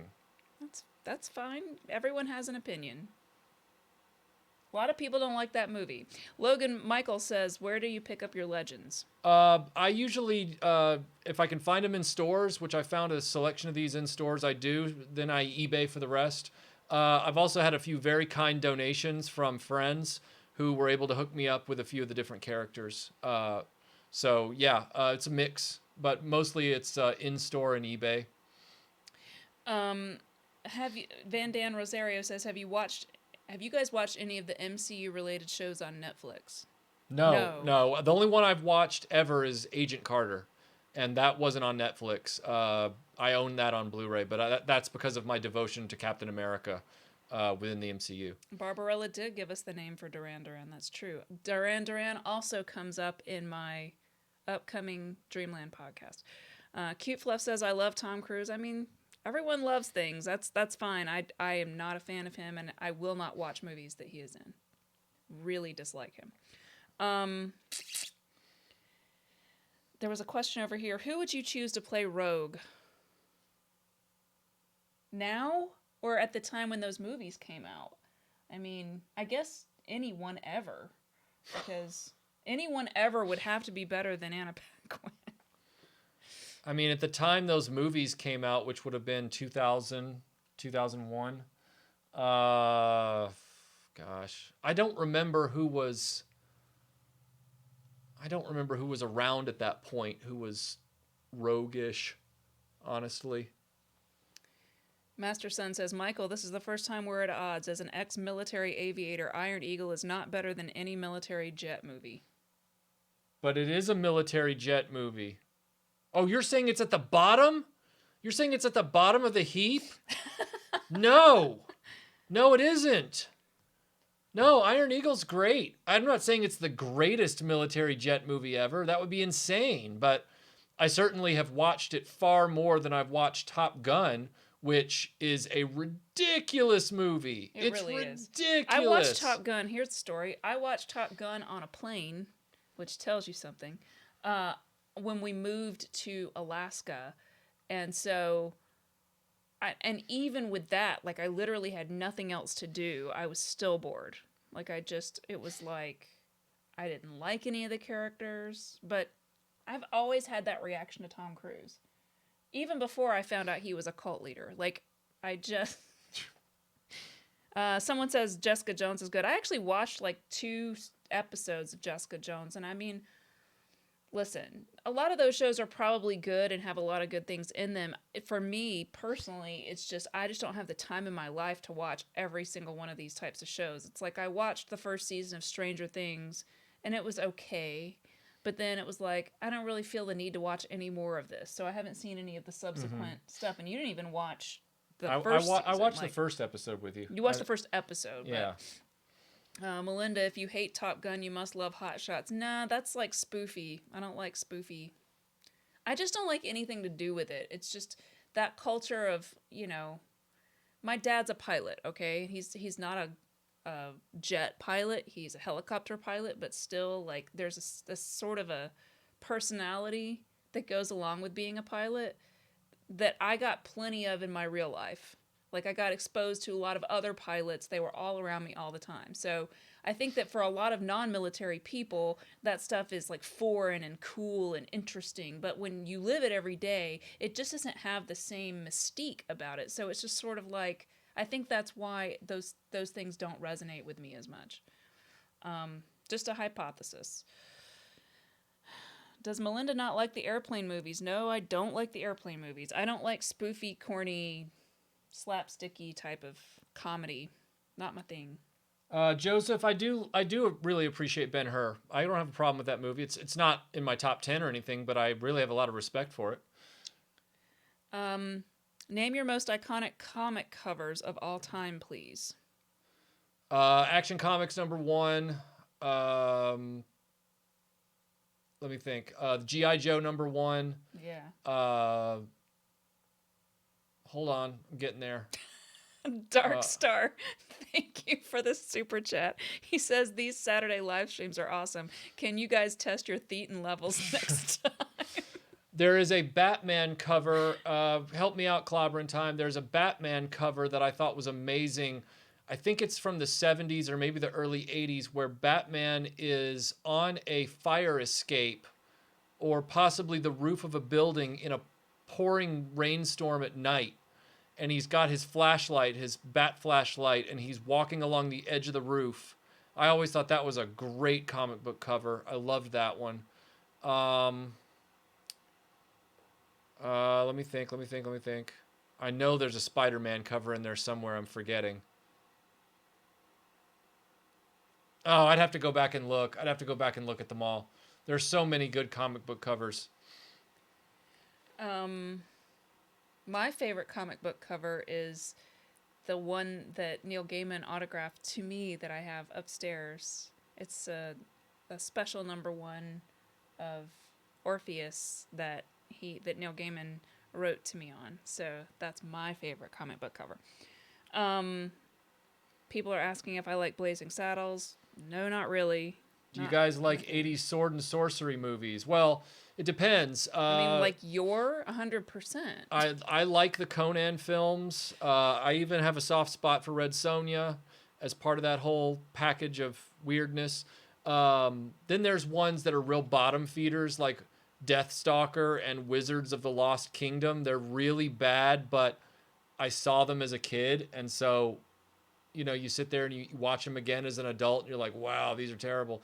Willow, I always liked Willow. Yeah, there's a number of them. Let's see. Who do you think would play Wolverine in the MCU? See, I don't know any. I am not good with Tom Hardy. New Next question.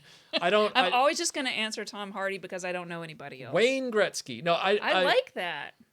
I don't know any new actors right now off the top of my head. I'm not thinking about that clearly enough. And we've seen some recent stuff. We watched like The Commuter. That was Liam Neeson, and he's 60 years old. So I didn't see any young actors in that. What are your thoughts on the Deadpool films? We like them. I love the Deadpool films. I can't wait for those action figures to come out to add to my Legends collection that they Yeah. announced. Deadpool 2 is one of my favorite superhero movies. I like Deadpool 1 as well, but Deadpool 2 is like Ultron for me. I'll just watch that movie over and over again. Where did you get your Captain America shield? There was a guy, he was a prop replicator on Etsy.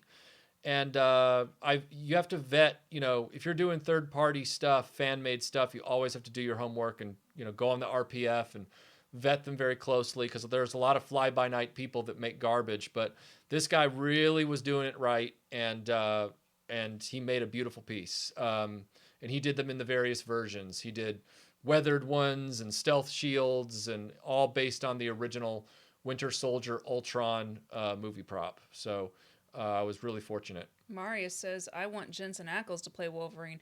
I want Jensen Ackles to play somebody because I like him a lot. Didn't think about him. Joseph, thank you for that very adorable little dancing avocado dude saying that you are amazing. And what a generous super chat. Somebody says Danny DeVito for Wolverine. Because he's not too old. Right.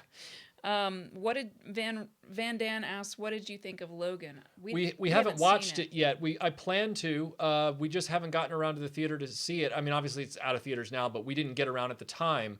And I want to get it on disc and watch it, or watch it on a streaming service, but we just haven't done it yet. But I've heard it's very good. But again, it's outside the continuity of the rest of the entire X-Men franchise, which is also outside of the continuity of itself half the time.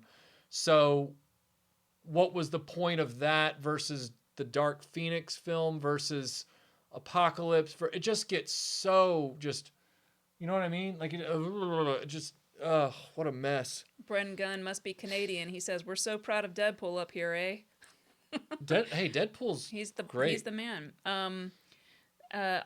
Richard Klein says, I met Neil Gaiman years ago and he signed my Sandman numbers 1 and 8 and my first edition of American Gods. Wow, that is awesome. My dad, when he worked at the Pentagon, he worked with someone who was related to Gaiman's wife at the time, and this was before he married what's her name from Dresden Dolls, and so yeah, that's how I got my autograph. So I've never met him. Knights of Old. If I was stuck in an elevator, it depends on the situation. Am I stuck in an elevator in a building with terrorists, then it would be John McClane. If I'm just stuck in an elevator waiting for people to get me out of the elevator, it'd be Jack Burton because he's more fun to talk to. Let's see. Thoughts on the new She-Hulk?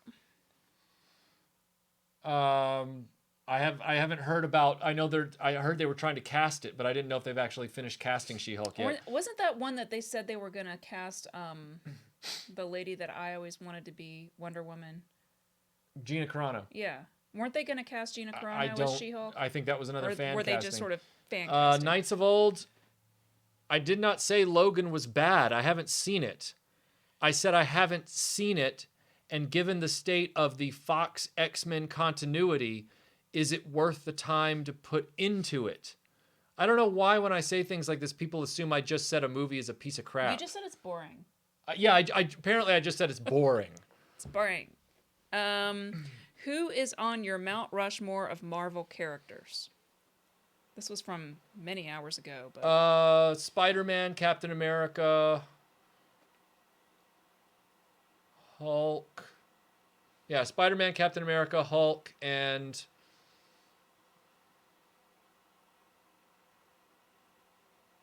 Rocket Raccoon for laughs. I don't know. let's see. I am interested to see what they do in terms of tone with She-Hulk if they do make that. That could potentially be interesting. Let's see. Cute Fluff says I even dislike Wonder Woman's actress. You know what? I do too. I don't like the casting of Wonder Woman, and I felt like even if you didn't pick Gina Carano, someone who has a build and a presence physically like Gina Carano would have been much more in line with what I would have wanted to see. Someone who feels tall and sturdy and who could actually and believable Right. instead of and everyone always says, what's her face? I can't remember her name. Gal Gadot. Gal Gadot. Oh, she was in the military and she can do this I'm like, fine, but she still looks like standard, typical Hollywood casting, pretty face, skinny body. She's not supposed to be Buffy the Vampire Slayer. She's not supposed to look tiny and then have this mystical power. She's literally physically supposed to be Wonder Woman. solid Right. and larger than life and comparable to Superman in terms of her physical power. So I feel like I need her to be more. Anyway. Matt says, yeah, but Melinda, she sings good. Yeah, but Wonder Woman isn't a singer. She's supposed to. Right. This isn't Dazzler. Okay? Now that would be fun to see. Dazzler? Yeah. Well, nobody wants to see my version of Dazzler. They all want the disco Dazzler, and I want the Dazzler from the arcade game. With the short hair and stuff. Everybody else wants the bell-bottom pantsuit Dazzler. No, I want the one from the arcade game. Yeah. Scott says, Melinda, you look like Diana from the V. Well, I was really just playing with the whole Dutch braid thing, which I was doing, which you guys can't see. I'll turn around, you can see it. So, I was trying to play with that before, and then I was like, oh yeah, it's time to do the live stream. Let's see. Maybe one day I'd do a video about the cloud car. I know that they made that version a few years ago. I planned to get it, and then for the Rogue One video, and then I ended up not getting it in time, and the video didn't need it. I don't know how much there is really to say about the cloud car to dedicate an entire video to it. It does appear in the video about the Cloud City playset, but I'm just not sure how I would dedicate 8 to 12 minutes to that vehicle necessarily. I would definitely need the re-released version to even make it substantive, and I don't have that version myself. So Veneris says, I always thought Lucy Lawless would have been the perfect Wonder Woman if it was made back in the 90s. I agree. I think someone like that with that kind of physical presence, everyone's like, oh, well, you need a good actor. And I'm like, do you though? Right. I mean, do you? I don't know. I don't know how, some of these guys are pretty good, but I feel like they are mostly hired, the dudes seem to be mostly hired for their physical presence. If you had an amazing actor, but he wasn't built, he's never going to play Superman. So why is that the case with Wonder Woman? Right. I'm just saying, make that same standard be there for both. Let's see. Ruth Bader Ginsburg as Wonder Woman. I mean, okay. I assume that's who you mean by RBG. I don't know any other RBGs. Lucy Lawless is a great... Yeah, I think Lucy Lawless could have definitely done a great job with that. Michael, do you think we will get a Nova MCU movie? I mean, probably. They're having to look at all the other characters now since they've killed Iron Man and phased out Captain America, and we're not really sure what the future for Thor is at this point. they're going to have to find some new characters to supplement behind Black Panther and Doctor Strange. I can't imagine Ant-Man has too many more outings before they retire him too. So, yeah, they're going to need some heavy hitters. And Captain Marvel changing the character the way they did from anything that was in the comic books in any version did not resonate well with most of the audience. So they know that that was a non-starter. So they're going to have a Nova or somebody come in. Michael, where are you in the Night Court DVDs? I'm in season 6. We're midway through season 6, headed right on into season 7. So, yeah, I'm really having a lot of fun with those. When do you think they're going to make a Turbo Teen movie? Hopefully, that's my question. Hopefully never. It'll be a follow-up to that movie Monster Trucks. This is a real movie. Yeah. What was the video you were working on in the picture Michael put on Patreon? She was working on Fast Draw at the Fair. She was building the shooting gallery for the carnival. Let's see. Do you like Star Blazers, and did you see the Japanese live-action adaptation of Battleship Yamato? I've seen the trailer for it. I have not actually seen the movie itself. What are your thoughts on the new Snake Eyes origin story movie for October? Also, your thoughts on another G.I. Joe movie in development after that one being greenlighted recently? As I said in a previous live stream, I am not going to see any more G.I. Joe movies because Hasbro has really screwed the pooch on those. And now they're just grasping at straws, trying to get G.I. Joe rebooted as fast as they can.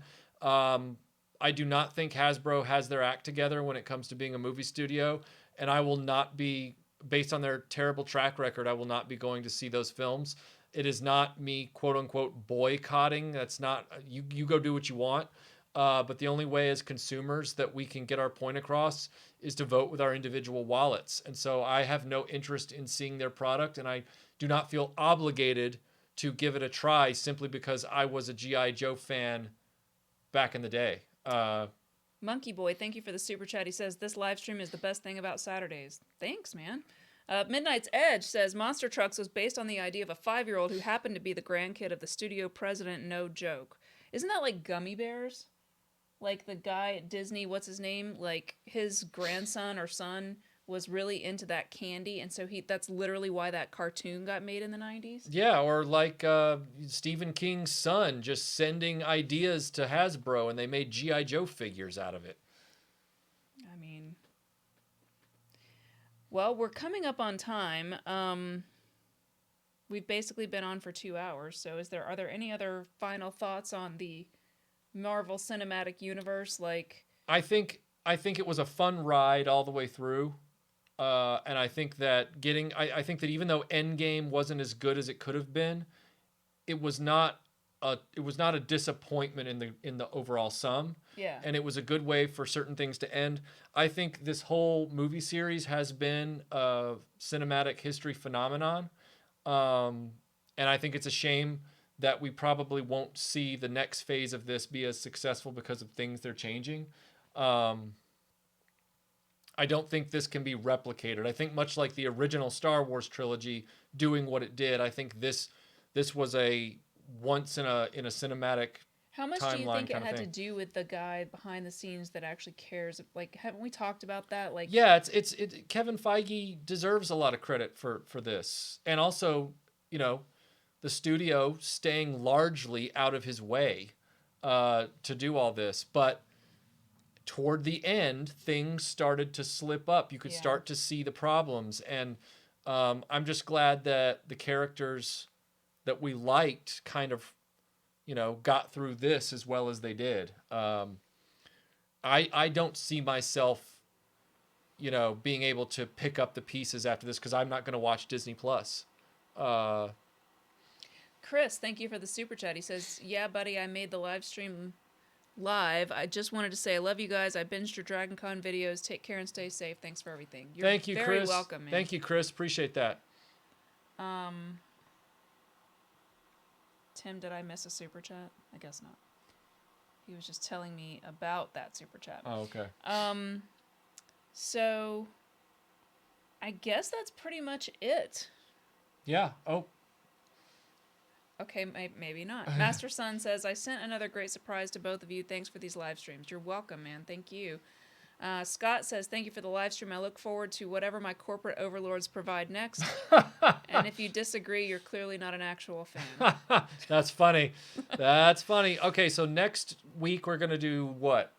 Ghostbusters? I think we said Ghostbusters. Okay, so next week I guess we're doing Ghostbusters for the live stream. I can't remember what I say from minute to minute. And so. then maybe the week after that, maybe I'll get to do my World War II films live stream, maybe. So real quick before we go, this I can't studio says, guys, will you do any streams with Toy Galaxy? So here's the thing, whether it's Toy Galaxy or not, there is an idea of us doing a live stream that isn't set up this way. That's more like a Zoom call where like we're on the screens like on our individual computers. So I have a computer square, Brady Bunch style, Michael does, Aaron could be on the stream, and that we stream those out to you guys for these live streams. So what do you guys think of sort of changing that up? Because we might think about doing that just to sort of break it up and, you know, maybe even have people like Tony from it. You know, I don't know. We'd have to worry about like time. The problem with that differences, is timing. Those things those things need to be special time slots that are apart from this. Yeah. Because those have to be special events. You got to coordinate with people, and also you got to keep something else in mind, guys. When you're asking about like, are you going to do live streams with Toy Galaxy or whoever? You guys are also assuming, and I understand why you are, that there's a relationship there, and we don't necessarily have a relationship with these other YouTube channels. We do with Tony at Analog, but they don't really talk to us, and that's not a knock against them. But they don't talk to us. They're not associated with us. So it's also a willingness on their part to do that. I mean, yeah, I know that Pixel Dan and Toy Galaxy are chummy, just kind of like I know Tony at Analog, but they don't play in our neighborhood, and so that's something you'll have to talk to them about. Honestly, you'll have to advocate for us on that one. All right. Well, I think that's pretty much it, and thank you guys so much for tuning in, and we will see you next week. Same bat time, same bat channel. And we'll be talking about Ghostbusters. Ghostbusters. I'm going to go turn the stream off, so entertain them while I do that. Walk this way, talk this way. Walk this way, talk this way.